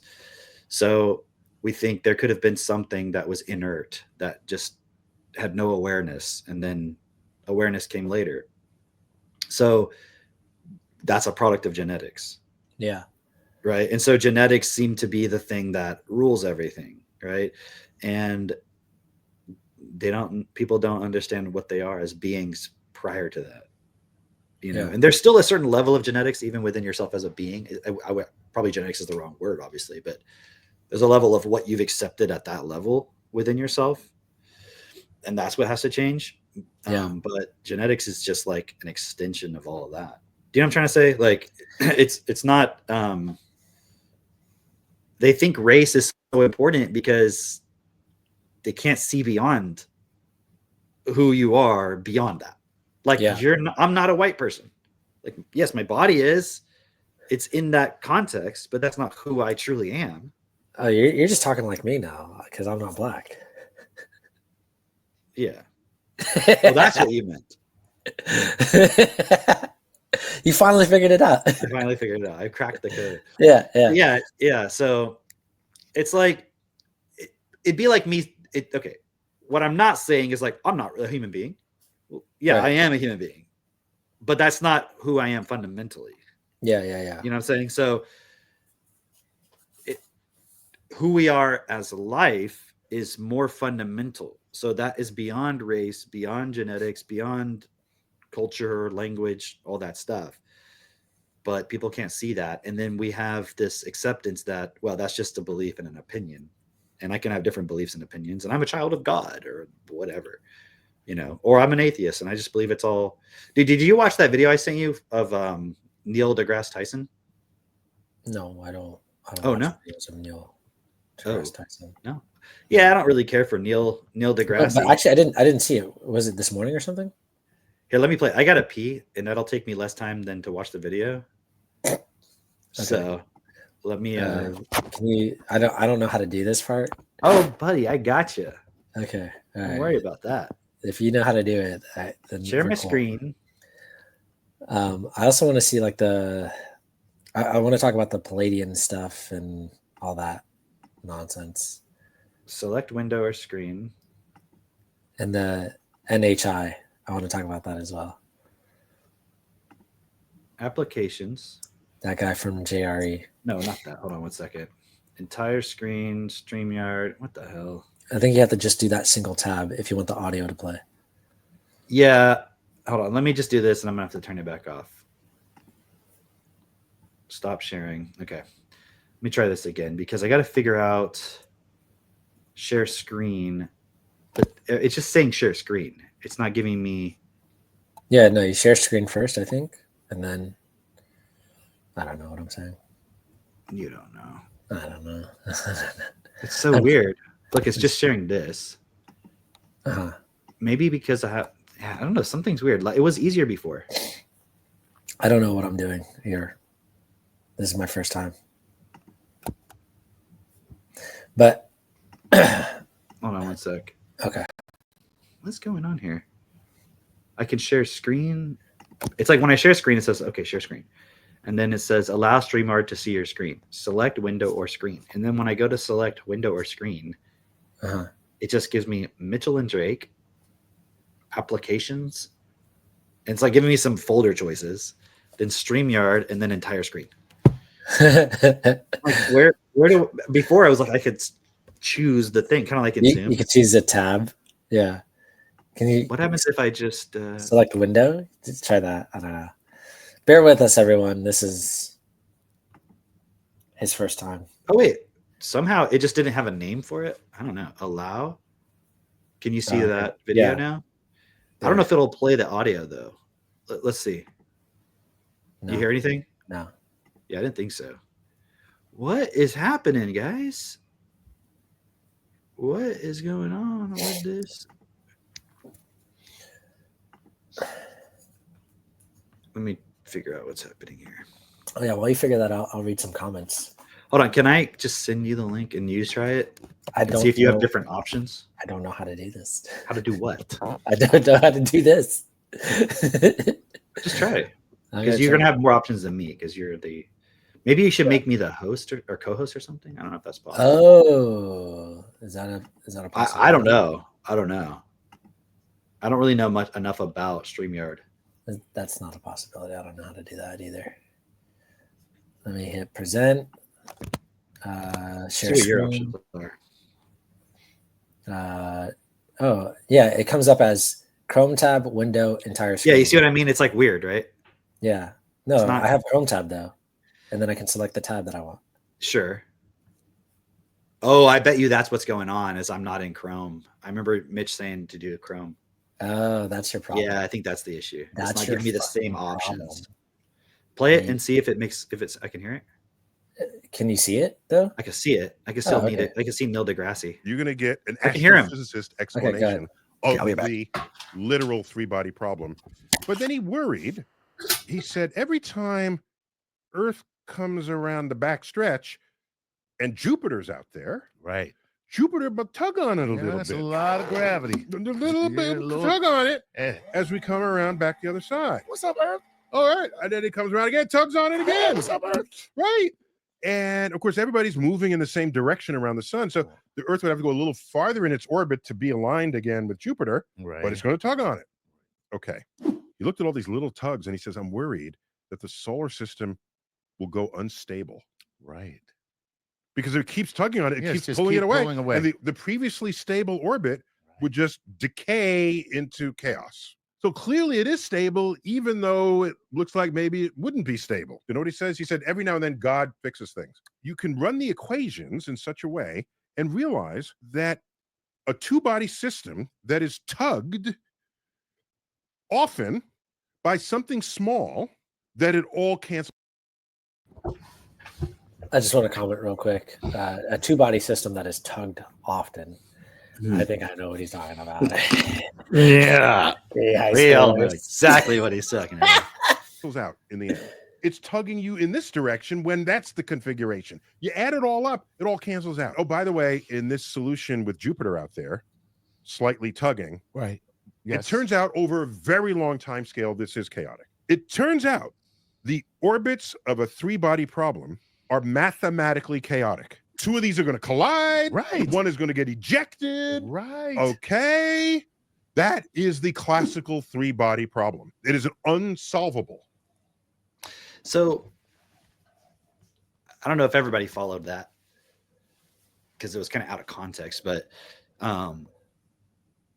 what I was like, so what is he saying though? Is he saying that it is stable or it shouldn't be stable or it should be stable? Yeah, it sounded like it should not be stable in long term. Yeah, exactly. It seemed like long term he was saying it shouldn't be stable. Because at first he was saying, well, it's a two-body problem with tugs, and so it kind of cancels back out. Like you're getting tugged this way, but then since it goes back on this side, you kind of get tugged back in, but lots of tugging. I think he just wanted to share about his tugging experience. I like how it's called tugging. Such a I just thought that was interesting because it seems like it should be chaotic. Is what he's saying. It is chaotic. He's like, if you look at it long term, it is chaotic, but it's not. I'm reading three-body problem again. I'm reading Solaris by Stanislaw Lem. Don't know it. Dude, so good. Is it? Stanislaw Lem, I don't want to put myself in a corner or anything or pigeonhole myself or anything like that, but I think he might be one of the best writers, sci-fi writers that I've read. There's so many ways of classifying this. Yeah, explain. But in terms of the way he writes, okay, I'm talking about in terms of the way he writes and gives information and tells you without telling you, explains without over explaining. And even when he explains stuff, makes it interesting. Like he can sit there and talk about, so the premise of it is, and they made a movie about this. And I remember seeing the movie a bunch when I was like multiple times in the theater when I was a kid and like liking it and then reading the book. And I'm like, I don't remember any of this. Like, I don't know. I just like blanked out. I just remember George Clooney. He was in the movie. Oh, okay. So there's this planet called Solaris. What do you prefer, Solaris or Solaris? Solaria. Come on. That's what I prefer. I'm going to say I keep saying Solaris automatically. Solaris. Yeah, it sounds like celery. Keep going. It's called Solaris. It's like an object of interest on the Earth. It's covered in an ocean. But the ocean seems to be alive. They're not sure. Is it just a organic thing? Is it geological? Is it intelligent? It's not clear. But this ocean, also the reason why they were so interested in the first place is because it has two suns, right?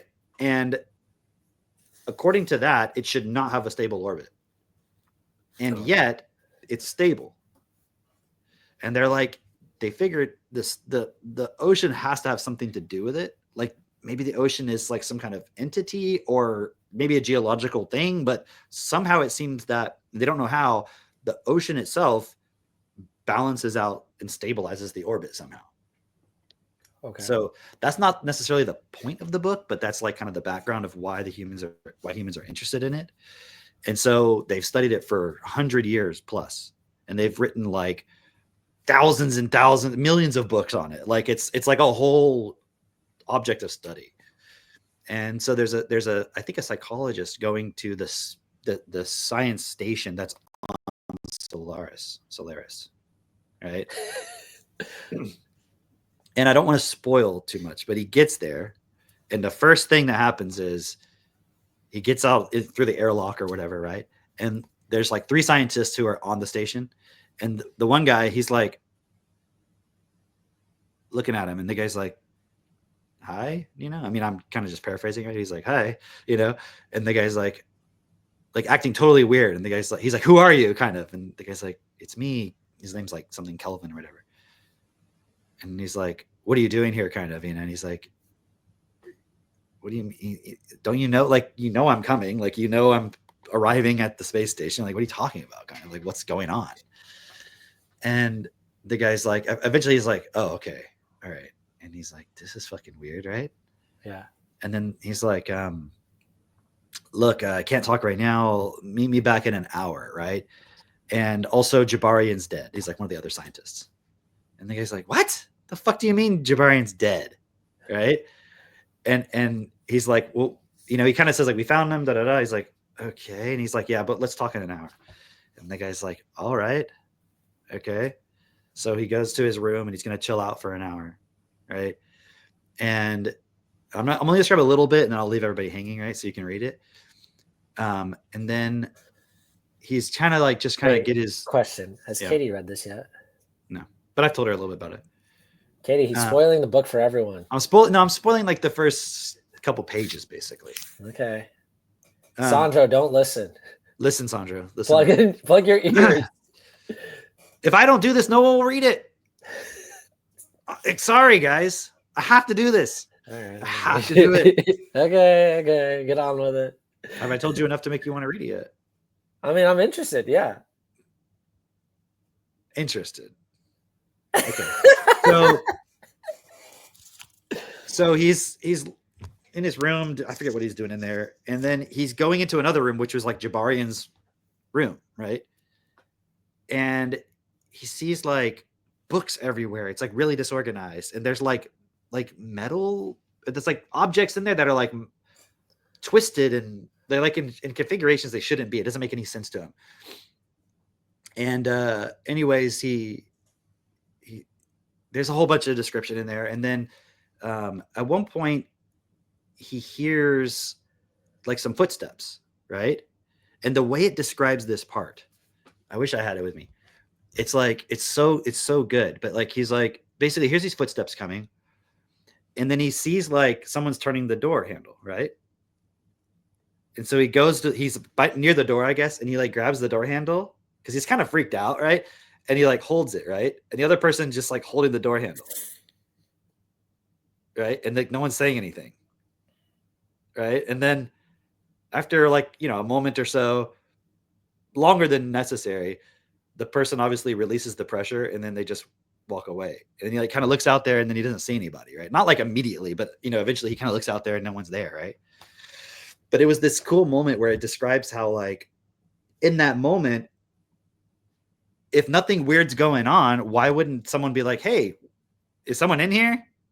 Or why wouldn't he say, who is it? Like, but like no one says anything. And then the person walks away. Like, so in that moment, you're like, yeah, definitely something weird is happening because somebody should have said something. Why wouldn't you say something? The fact that you didn't even want to say something says something's going on. Like it's just a mundane, weird point. And when I read that scene, I was just like hooked. I was like, okay, this is not what I thought it was going to be at all. Like this book. Right. Yeah. So I'm going to leave it at that. But, it gets more and more and more interesting when they start describing like they're trying to figure out what Solaris is. And there's so much more that I'm definitely not going to spoil. Yeah. Where when you, even the next scene, you'll be like, what the fuck? But, okay, Sandro, it was just somebody coming to the door. That's it. I didn't spoil. I spoiled maybe but here's the thing. Like it's so, he writes so well. Yeah.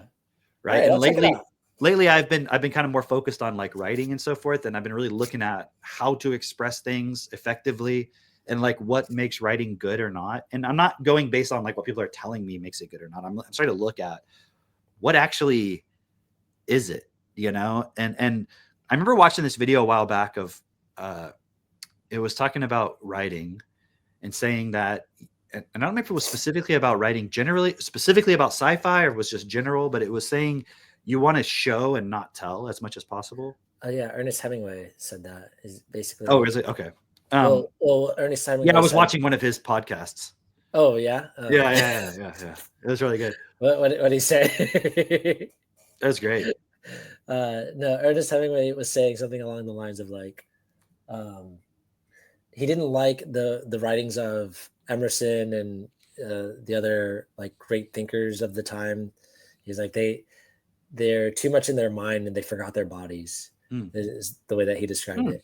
And like basically like you want to have like the physical sensations like to remind somebody of like this is what it feels like to be going through this experience, rather than just like, you know, an intellectual idea of like what's going on. Like and reading Solaris, it's like he somehow is able to merge all that really effectively in the way he writes. Where even the points where he's describing all the literature that's been written about the problem of Solaris and trying to figure out like when he's describing the catalogs and all the different stuff that's been written, it's like even in that it's just like you're still drawn into it. It's really, really, really good. So I've just been looking at that. Yeah. Look what I found out you could do. You can you see that? Yeah. These are comments from X. That's cool, right? See, people are way ahead of us. Like they've been doing this shit. I know. But like, we got a super chat. Super chat. We got to get like one of those boards that's like ding, ding, ding, or you know. Yeah. So this is a reading specialist says anything that denies a consideration of all things is a lie. Look at that. Look at that. Nice. That was cool. Wasn't that cool? Dude, that was really... I just realized you can do that. So I was so excited I didn't even read what it said. Even though you said it, I didn't process anything that just happened. I was just so excited about like seeing that pop up. Yeah. I'll do it again just for you. Wow. Yeah, okay. That's Rebecca, by the way, in case anybody doesn't know. No, of course. I didn't mean to dox her or something. Okay. You know, she's a reading specialist. But it's a really good point. That's a really good way of saying it. That's kind of what I was trying to say earlier. It's just like there's always like a bias where then you're not, and so that's the phenomenon that I saw so interesting, especially about this thing with the Christmas market, is like everybody jumping to be like, see, it's got to be a Muslim because they're not saying it. They're saying it's a car that's driving, and that should tell you right there. If it was a white guy, you'd know right away, you know. And then they're like, fuck, well, okay. But no, it's got to be bullshit, you know, like I saw Elon Musk saying that, well, the whole idea of him being like an ex-Muslim or an atheist is like a scam, right? Why? Because probably Elon Musk doesn't want atheism to seem like negative. Or also he maybe wants it to be that, yeah, what does he want? What's his angle? Like he's against the whole DEI woke thing. So he wants it to be, it's an attack on, it's like a woke thing. Like they don't want to say who it is because it's a brown guy. Yeah, you know what I mean? Yeah. So that's like, I think his angle. So he's like, oh, the whole him being an ex-atheist, that's all just a scam. They're trying to cover up the fact that actually he's a Muslim and they're trying to lie to you. I think it's genius. That poll, I didn't know about that poll that you were telling me about before, where he said, you know, am I anti-Semite? Is Elon Musk a Zionist puppet? You know, all that stuff. Because like, it's really genius because it plays into like, hey, you know, you say what's on your mind, and then he has so much influence that he can just use that. He knows like, okay, I'm going to manipulate whatever people say. He's going to manipulate that. You know, manipulate that through his influence of like, no, people think I'm an anti-Semite. He knows people think he's an anti-Semite. How many of them? He knows people think he's a Zionist puppet. How many of them? You know, and then like the LMAO at the end is like, it's just a joke, but it's not a joke. It's fucking like, this is legitimate market research, if you will, to find out like, okay, how am I going to manipulate these people? You know, and hey, call yourself out. What do you think I am? All right, great. Thanks. Cool. Yeah, you know, that's a good point. Yeah. I wanted to share. Here's another one. So wait, you figured out how to do it, but just send it to me because you're not on Chrome. Oh, that's right. That's what it is. Yeah. You figured out how to do it. Next time I will join with Chrome. Yeah. You know what? And don't ever unchrome yourself again. Okay. Like let Google, completely swallow all of you. It wants your email. It wants your browsing history. It wants your pass keys to everything. Let Google be your guide. Did you send me something? Oh, you did. Yeah. It's in the chat. Let me see. I see this one. Oh, jeez. But I think you could have sent this without, or you could have shared this because it's not with. True, but whatever. Not on Chrome, so I don't feel worthy. Yeah, you're not.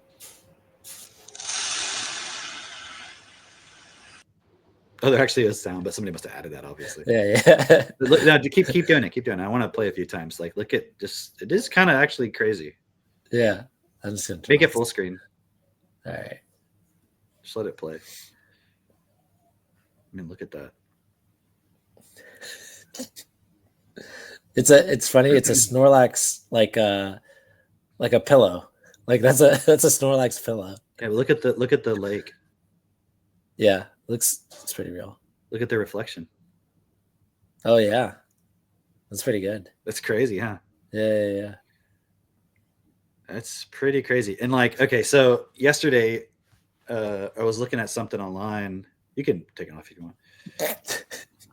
But I was like, Max and I were looking at these. We were going through YouTube. You know, like those ambience videos where it's like you're in a coffee shop and there's like music playing and like things are like kind of slightly moving around, but like it's like an ambience, so like you can study and like be in a fake coffee shop, like Lo-Fi Girl, right? So we were looking at stuff like that, and like there was one that was like you're in your bedroom on a space station and it's like super futuristic with screens everywhere, and you like have like this window and you can see the Earth below. It's like low Earth orbit or something, or planetary orbit.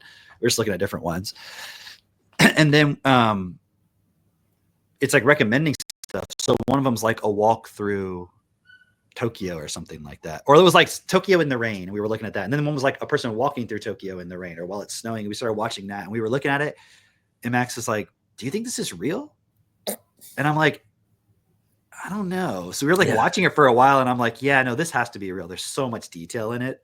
I mean, like, it was clearly like somebody walking with a camera. You'd even see like their umbrella come up every once in a while, you know? So, and there was just, it was like perfect detail. Everything was perfect detail. But when I watched that video we just played, I'm like, at some point, the AI will be able to do that too. You know, at some point, the AI will be able to make it so perfectly real. Or close enough.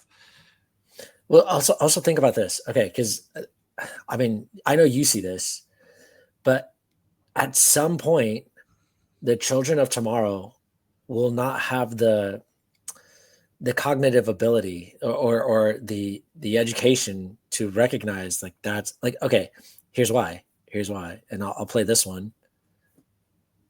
Because you have parents doing shit like this to their kids. Oh boy. Right? I think it is. Yeah.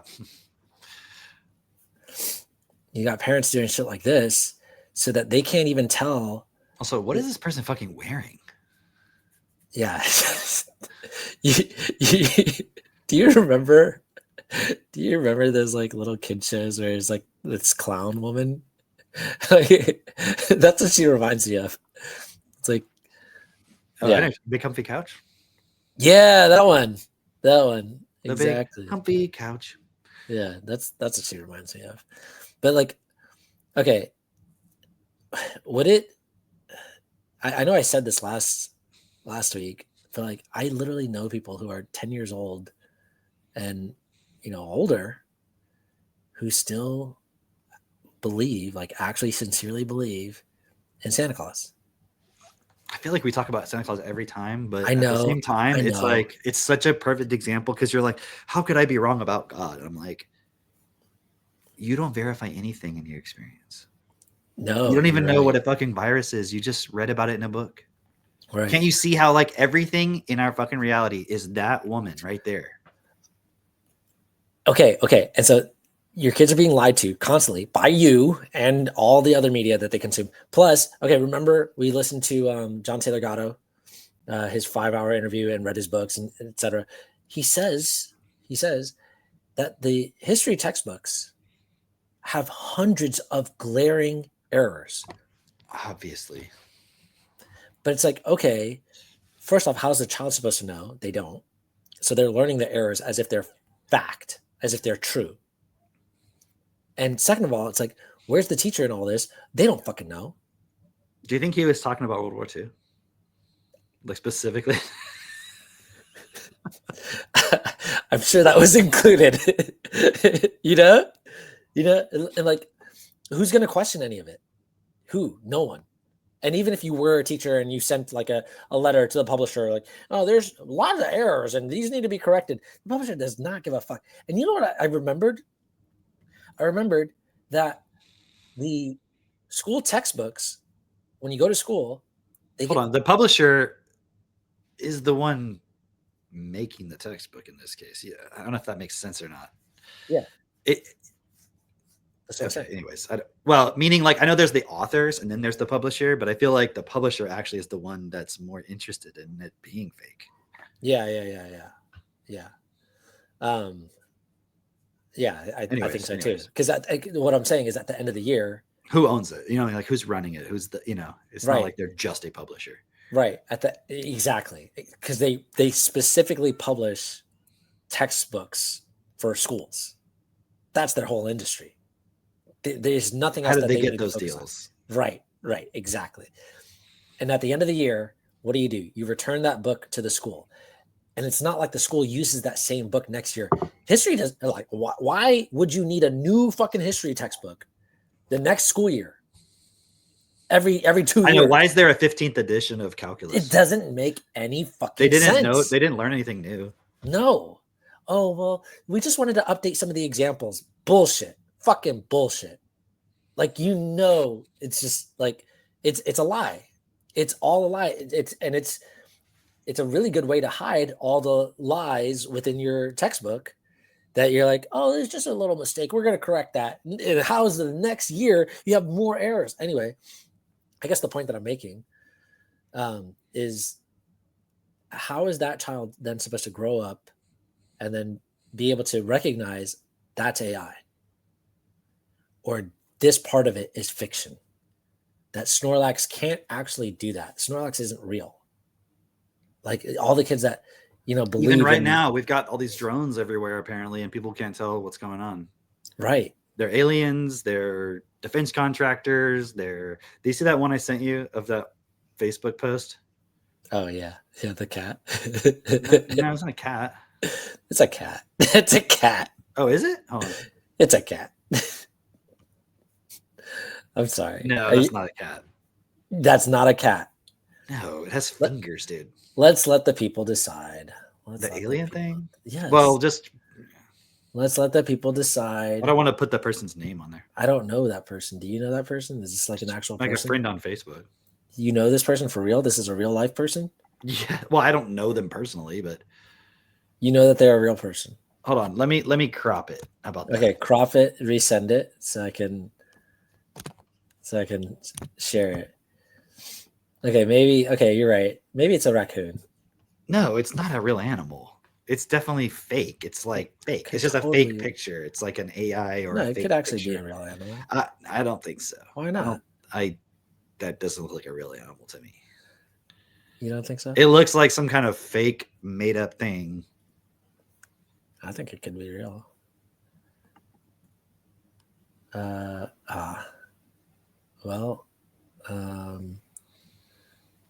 I've got some text messages here that I wonder if there's another. I tried to. Let me open it preview. Let's see if that works. Window. There we go. Here you are. Now it's just extra blurry. Yeah, it looks fine. That's how it looks to me. Somebody posted that from the group. I grew up in New Jersey. Picture of alien captured on ring cam in New Jersey. They're here. And someone posted it and tagged all the news places in New Jersey plus Newsmax and wrote, "What the hell is this?" Okay, I've definitely seen this image before, like year or two ago, or Really? maybe even more. Yeah, for sure. Oh, This like exact in image. that raccoon appreciation group that you're in?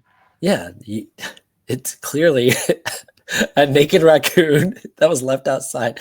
I don't know why they scribbled out all this stuff here. I don't think it's real. Look at the eyes. I don't know. I mean, I guess it could possibly be some random hairless animal. I don't think so, but what is a But either way, I'm like, what is a you really think it's an alien? Like, that's the aliens. No, it's not an alien. You know what I mean? There they are. They're here. They're finally here, and they're so fucking. They've been able to hide themselves for so long. All these advanced technologies, and yet they just walk up to a ring cam and go, "Huh?" Right. Like, none of that went through this person's mind of like, obviously this is not real. Yeah. That's more scary than aliens.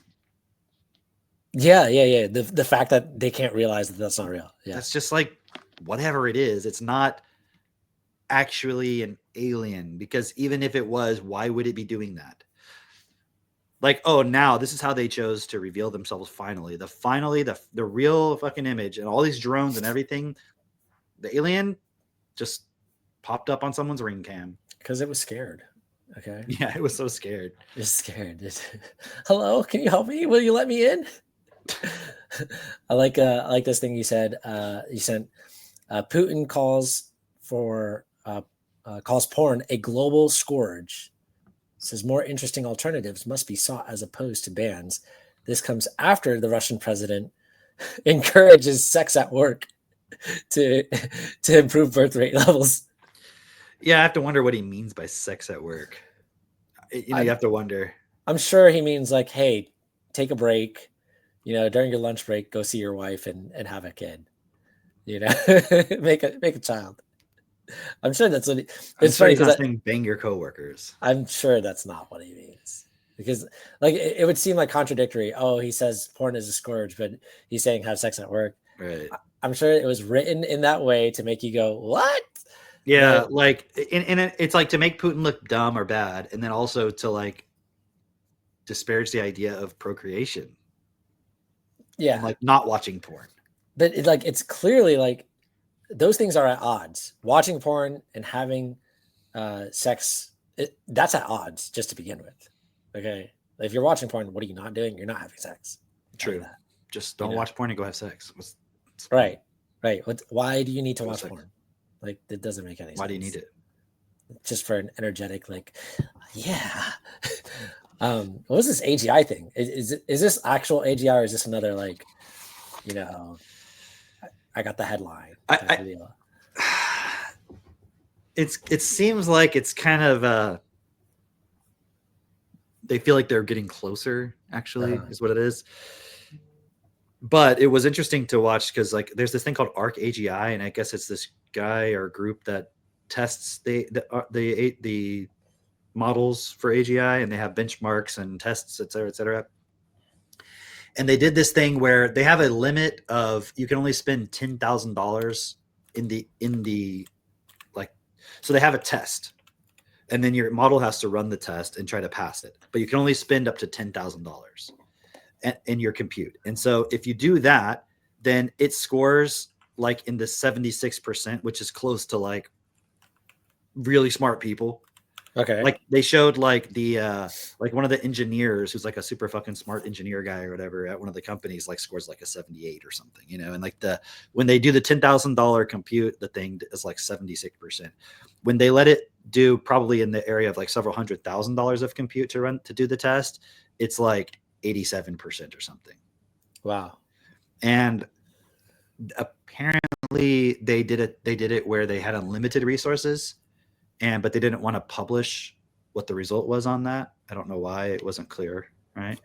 Okay. But and then there was also this headline I saw saying that OpenAI is at least open to the idea of having some like $2,000 a month level subscription where people could have basically PhD level, ChatGPT or whatever, right? Yeah, which is pretty fascinating, right? Because they're basically saying now they have PhD level Yeah. Yeah. Imagine you had a secretary who does anything you want. And they're actually smart. Slow down, Putin.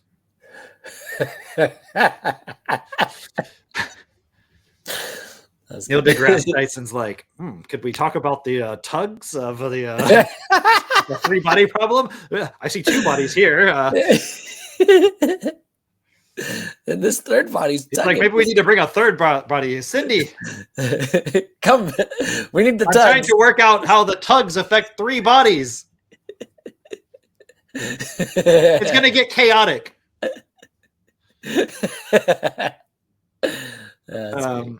Anyways, what are we talking about?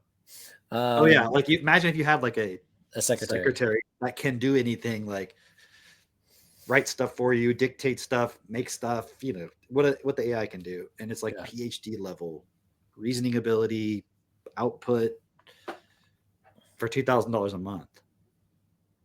You know, and then I saw this other thing. I haven't watched it yet. It was like a thumbnail of the head of Microsoft saying that normal software development is dead. Everything, the software as we see it is a thing of the past. It's all going to be agentic, you know, AI software is going to be agents. It's not going to be the way we think of it. It's like an algorithm that, or a code, a program that runs. It's going to be agents that work together to complete tasks according to what the software application needs. So that's pretty interesting also. Okay. So I found more videos to share, but also I wanted to also question this, the Palladians thing. What is this? What is this? I saw this Pleiadians or Palladians? I don't know. Are they Pleiadians? Are they Palladians? Are they made of palladium? That's what I'm wondering. Like, is it some society that runs off of palladium? I think so. I think that's what it is, isn't it? Is this something I sent? Yeah, it's something you sent. I don't remember what it was. Let me see. It was apparently, let me find it. Something. Oh, okay.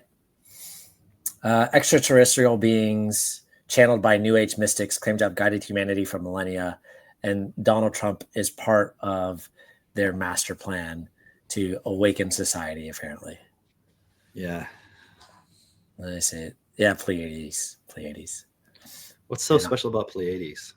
I don't know. Apparently, people think that they're blonde. So they're Aryan race. That's it. They're just like, why would they have blonde hair? I don't know. Blonde hair, blue eyes. They're Pleiadians.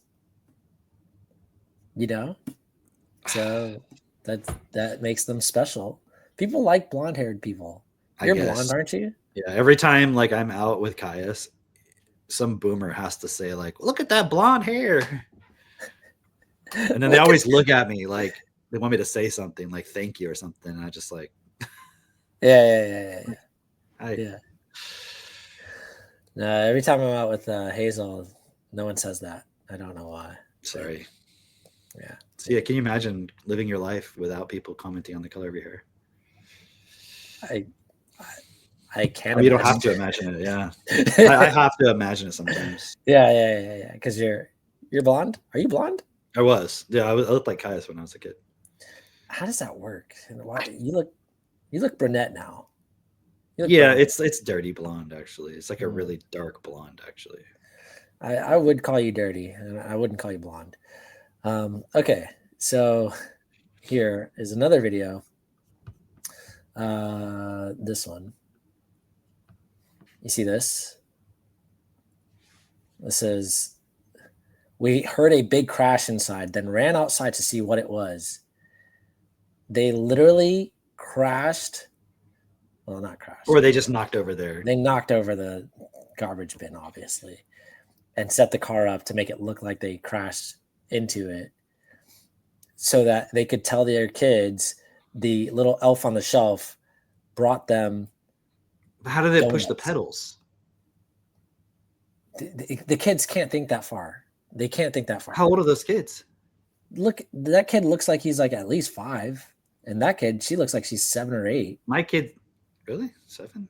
Maybe 7. My kids that age would have been like, how is this working exactly? Maybe he's 4. Maybe he's 4. He seems brilliant. Yeah. I think she's probably like 6, maybe she's 6. Yeah. You're right. Yeah. But still. We had a neighbor call my husband's phone and say, I think we saw your elves driving your car. I think we saw your elves. That what? And then we played a big crash sound over our Bluetooth speaker located by the front door. The kids heard the crash sound and ran to see what happened. Those crazy elves.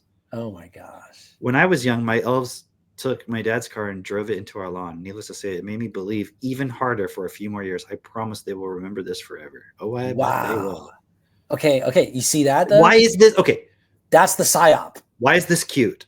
Why is it funny? Why? Hold on. What about it? About parents think that this is cute and funny? Like this to me is like nothing funny about it. It's just like, okay, you made up something and lied to your kids about it and made them believe it. Wow. Almost like people could in our fucking world could make you think that your whole life is really about just fucking going to your fucking job. That's what I was gonna say. Like it's like the same way the elite are like, oh, isn't this cute? Like this building exploded. Yeah. Like seriously, like these planes flew into it and like just steel melted and just collapsed in its own footprint. And then Tower 7, same. I don't know, like some debris. Yeah. Okay, crazy. I can understand. Your elves did it. All right. The planes crashed into it. The jet fuel melted the beams. It crashed down. Oh, but then just like a random piece of debris fell on Tower 7 and same thing happened. And then we went to the moon. Yeah. And then we went to Afghanistan. And then October 7th happened. And then COVID happened. And then an ex-atheist Muslim terrorist pedophile crashed a car into a German market in Christmas time. We're just trying to enjoy Christmas. Your elves are crazy. You got what are they doing wrong? They're just innocent people trying to enjoy Christmas. All right. And then Katie sent me this. I don't know what it is. I didn't watch it yet, but it's Mr. Beast's new Amazon game show, Beast Games. Have you heard of this? Mm-mm. Let's check it out.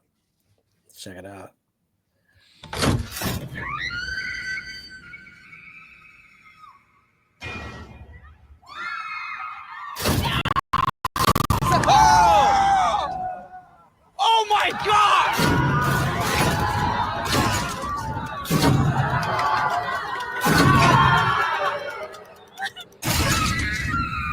Now, a lot of you are probably wondering, is it even possible to drop 80 people at the same time? And the answer is yes. Drop the row.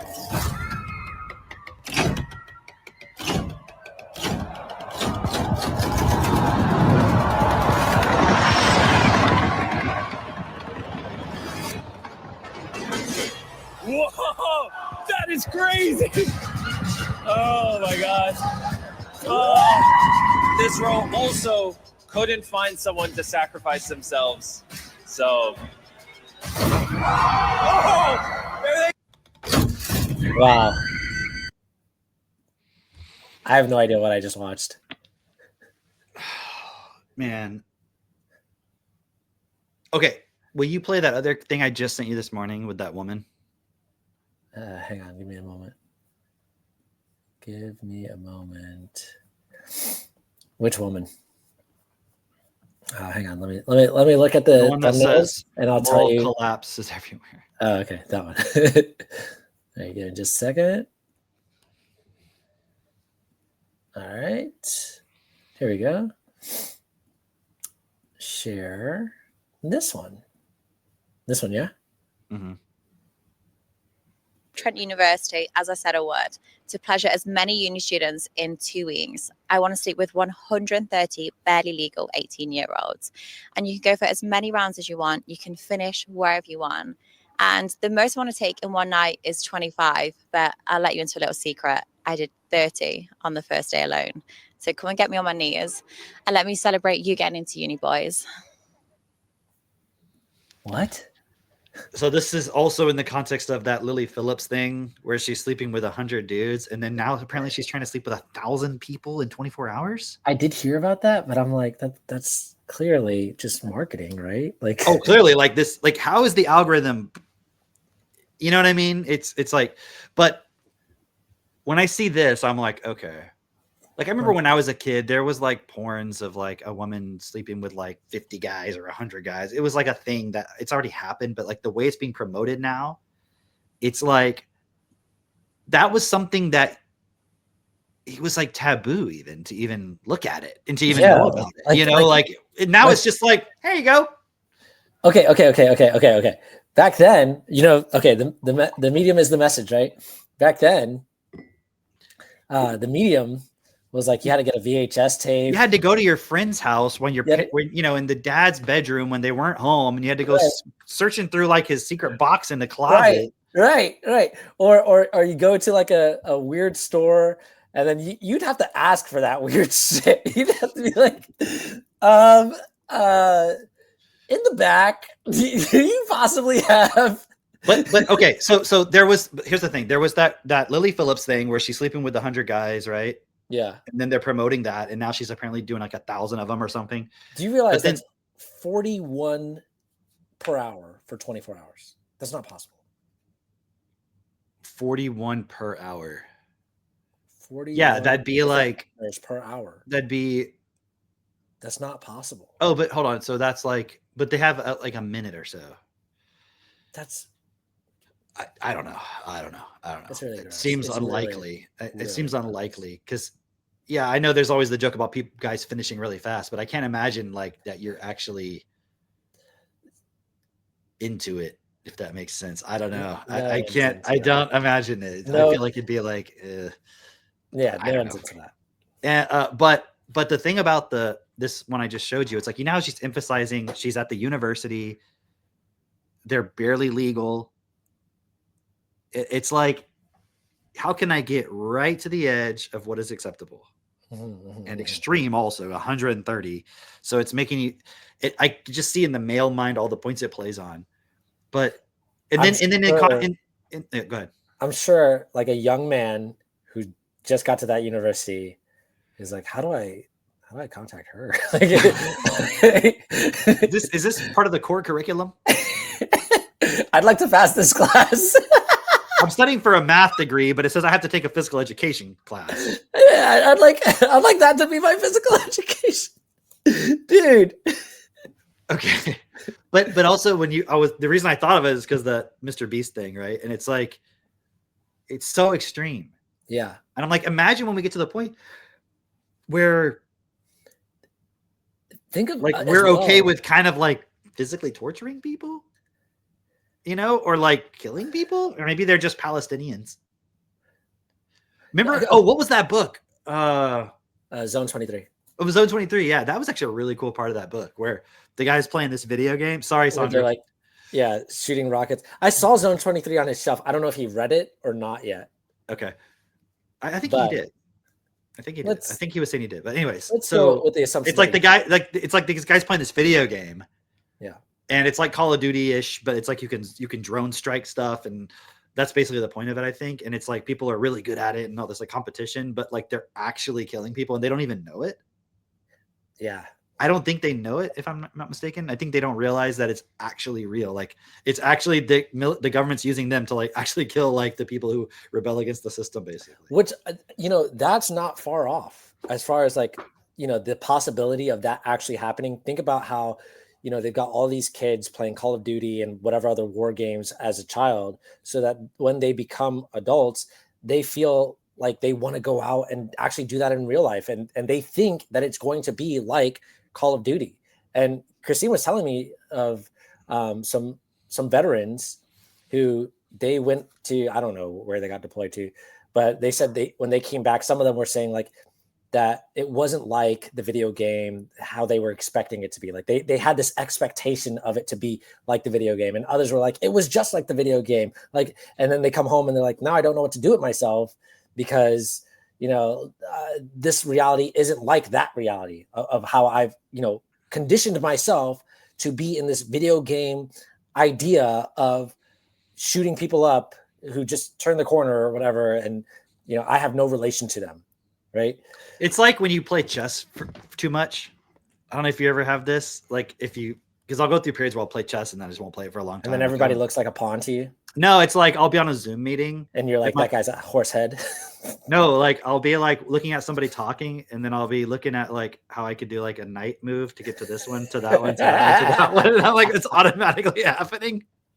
Because you're always thinking in terms of how can I get from here to there with like a knight, you know? If I just move the bishop here, yeah. But so yeah, anyways, I was also thinking about, remember how recently, not that long ago, there was that whole thing about like anti-Mr. Beast. Do you remember this? Anti-Mr. Beast. Where that guy was like trying to expose him for like these weird game shows and stuff, and how it was like all fake and and it was like suddenly there was like this anti-Mr. Beast thing going. Hang on. And then suddenly he comes out of it, and now he's got an Amazon series. Something weird. I don't know if it's you or me, but we both have country internet, and you're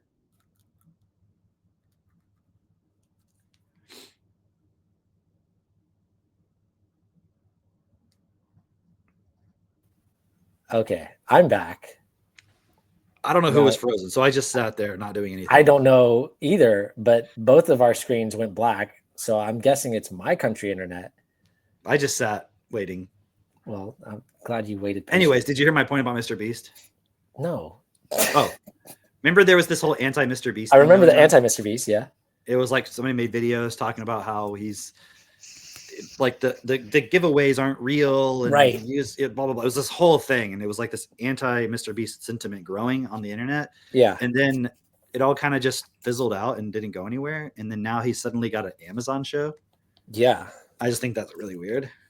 Why do you think that's so weird?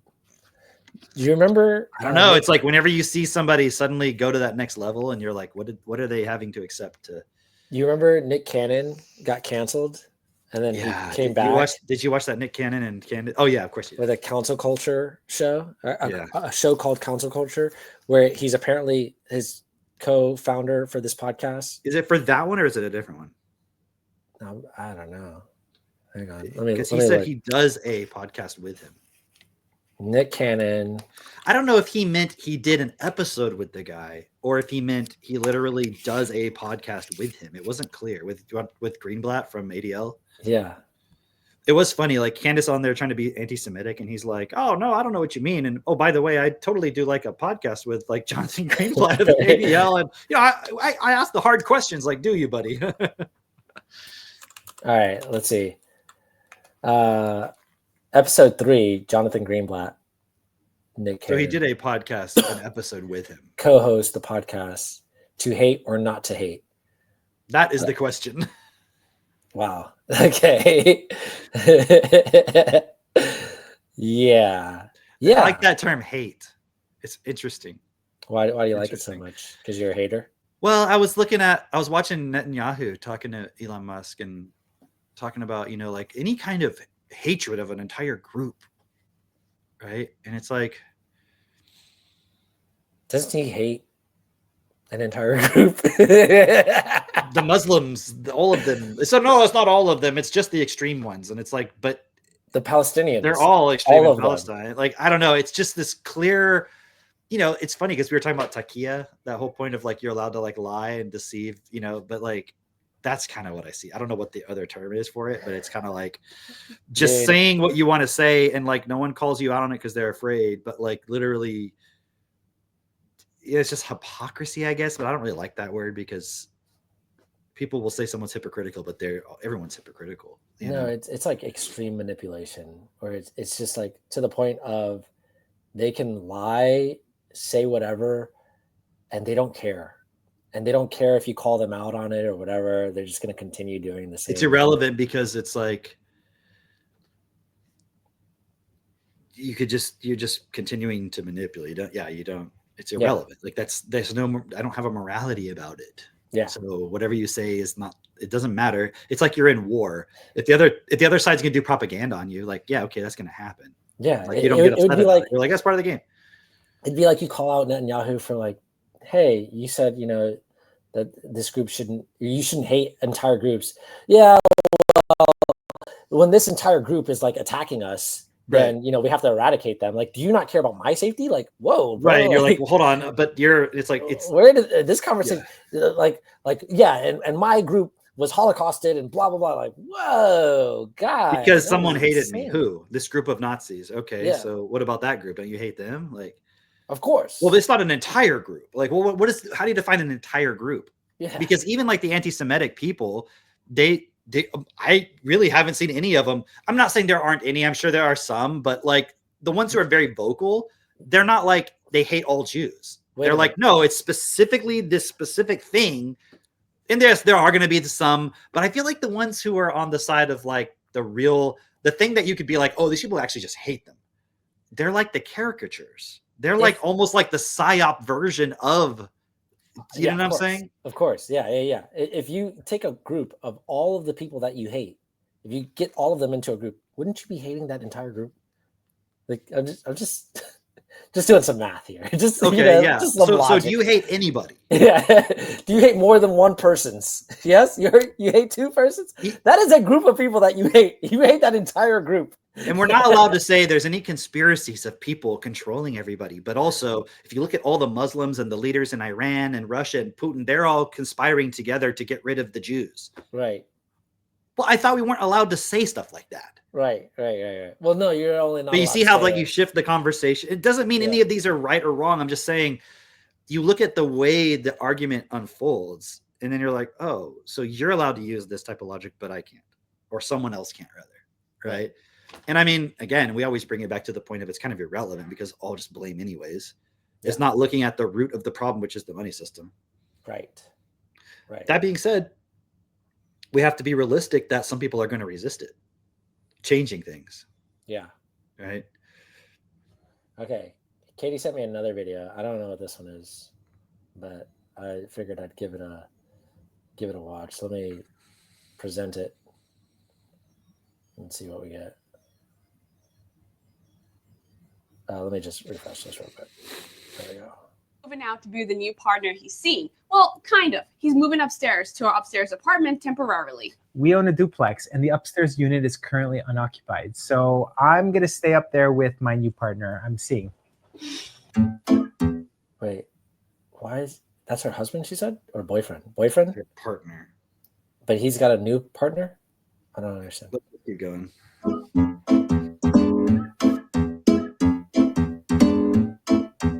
We're both excited because this is one of the first steps towards denesting. We're planning on no longer living together, and we even have a whole video explaining why. But for now, I get to have the whole bottom floor of the house all to myself.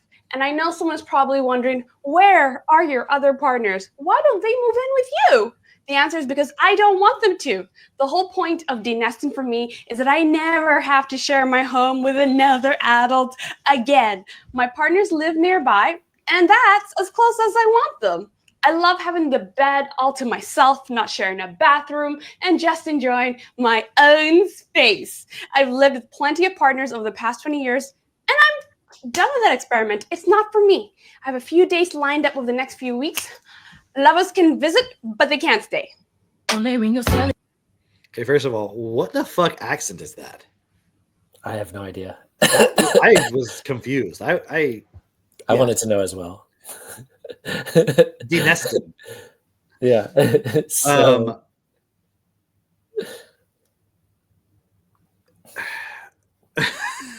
it's like when you come up with terms to describe something that already exists, but you don't want to admit that that's what it is. She wants to be single? Well, no, she wants to be a hoe. Yeah. It's like, no. I'm in a polyamorous relationship and I don't live with my partners because I just want to be by myself. And I want to fuck a bunch of people and go on dates, and they kind of live nearby, but not in the same house as me. Right. So you're just single and you want to bang a bunch of people. Like, yeah. No, don't have to come up with like a fancy term for it. No, I'm a denester. Okay. I don't like the other guy. Oh God. Play it again. Will you play it again? I just want to look at it. I love the guy, how he gets his suitcase. That's all his possessions that he had there. It's this little tiny, you could literally carry that onto a Spirit Airlines flight. That's how much shit he owns. Here we go. Oh, that's great. Here he is. Yeah, my boyfriend. He's gonna go see the other person that he's seeing. No, I'm not gonna play the. No, I want to hear it. You want to hear it again? Yeah. My goodness. My new partner I'm seeing. He couldn't even finish his sentence. She was pushing him out. Yeah, she's like, get out. Just fucking go. Bye. He's like, okay, bye. Because this is one of the first steps towards denesting. We're planning on no longer living together, and we even have a whole video explaining why. But for now, I get to have the whole bottom floor of the house.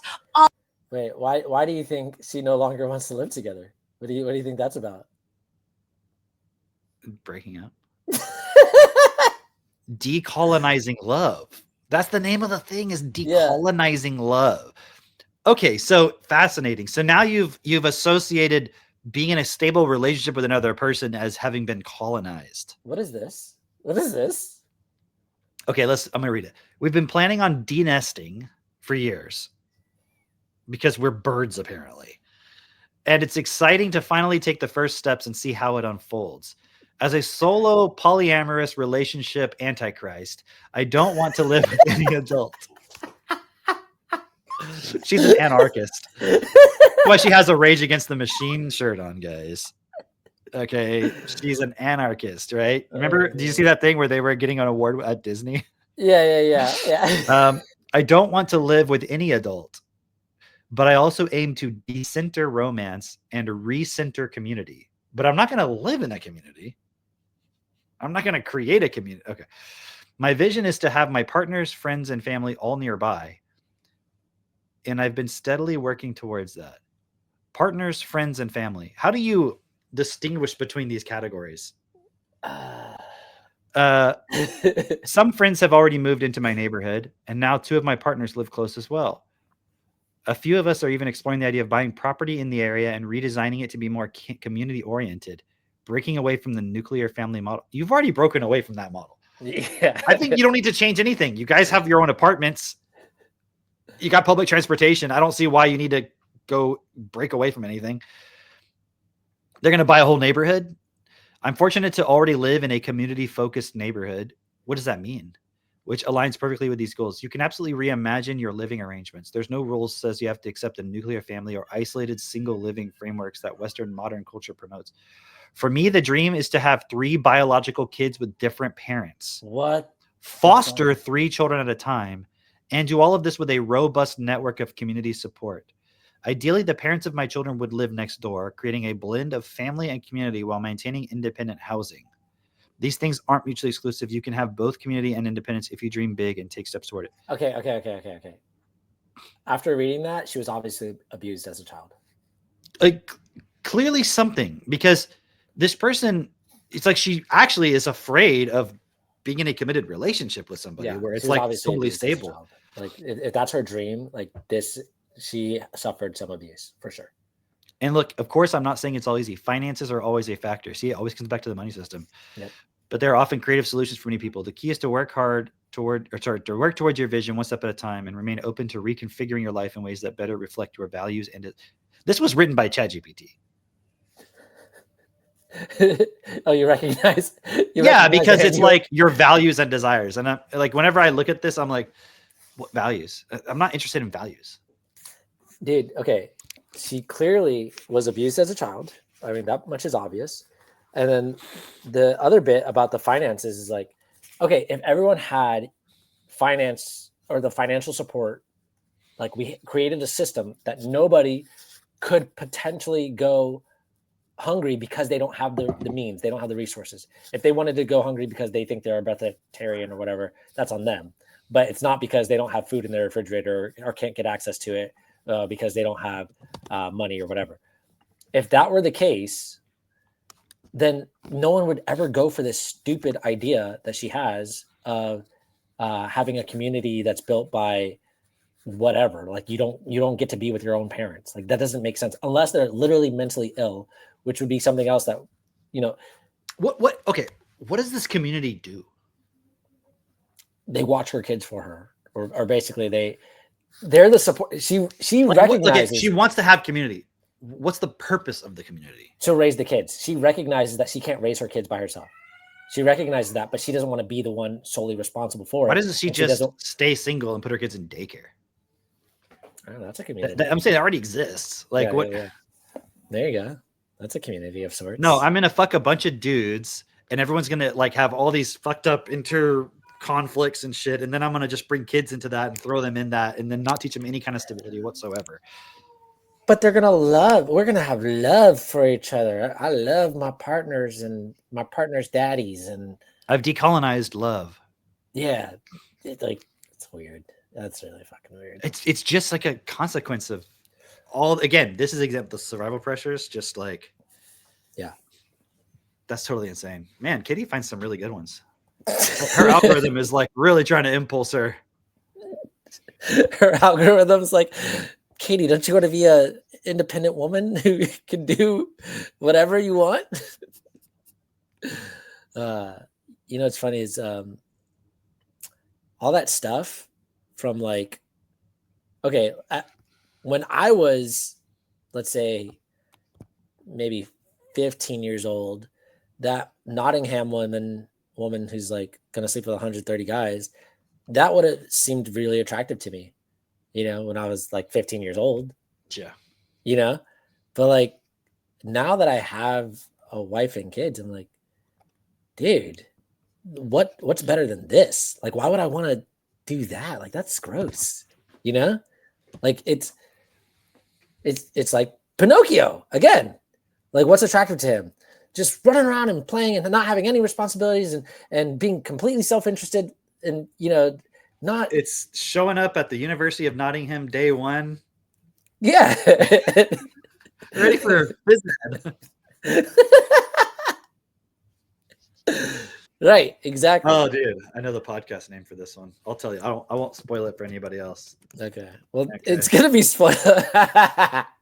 That's great. That's great. Well, they're gonna see it by the time they watch it. You know, on YouTube. They can spoil it right away on the thumbnail. Yeah. They're gonna be like spoiled. Yeah. It's a very immature, childish. Not considering. Yeah. It's not best for all. It's just best. It's perceived best for self. Oh, so I just checking X real quick. The number one thing I'm seeing now, because I'm like, I want to see like what's going to be impulse right away.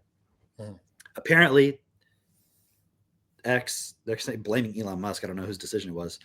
They've deleted the Christmas market driver guy's account. Oh. They've restored it. Oh. But they deleted all the pro Netanyahu, pro Israel stuff. Oh. What? Yeah. See, now that just looks fucking fishy. It does. It does look very fishy. What? Like, okay, so because there were a bunch of people saying like he's obviously a Zionist plant or whatever. Because they already saw it, like the account. Yeah. And now look, I'm just going on my Facebook, and now that's not my Facebook, my X. Yeah. The one that says for you. So this is what the algorithm wants me to see. Yeah. And it's everybody talking about how they've reinstated it and deleted all the stuff. So it brings up the question, are they pushing that narrative? Like they want people to know that? Or are they trying to hide it and doing a terrible job of it? You know? It's either very, way. Very weird. It's like too much psyop. It's too obvious. At least it's too obvious when you can see patterns, you know? And when you're, yeah, I mean, hey, okay. So I got to be Mitchell this time around. Okay. Do it. Guys, we have the solution. Like, are you just going to sit around and, you know, let the world crumble? Or are you going to be a part of sharing this solution with everyone? Join us, or don't, you know, screw yourself over. I think that's pretty good, Mitchell. Huh? Not bad. Okay. Good. He'll be back next week. All right. Well, we'll see you guys next time. And yeah, have fun. Enjoy the chaos. Nice. Bye.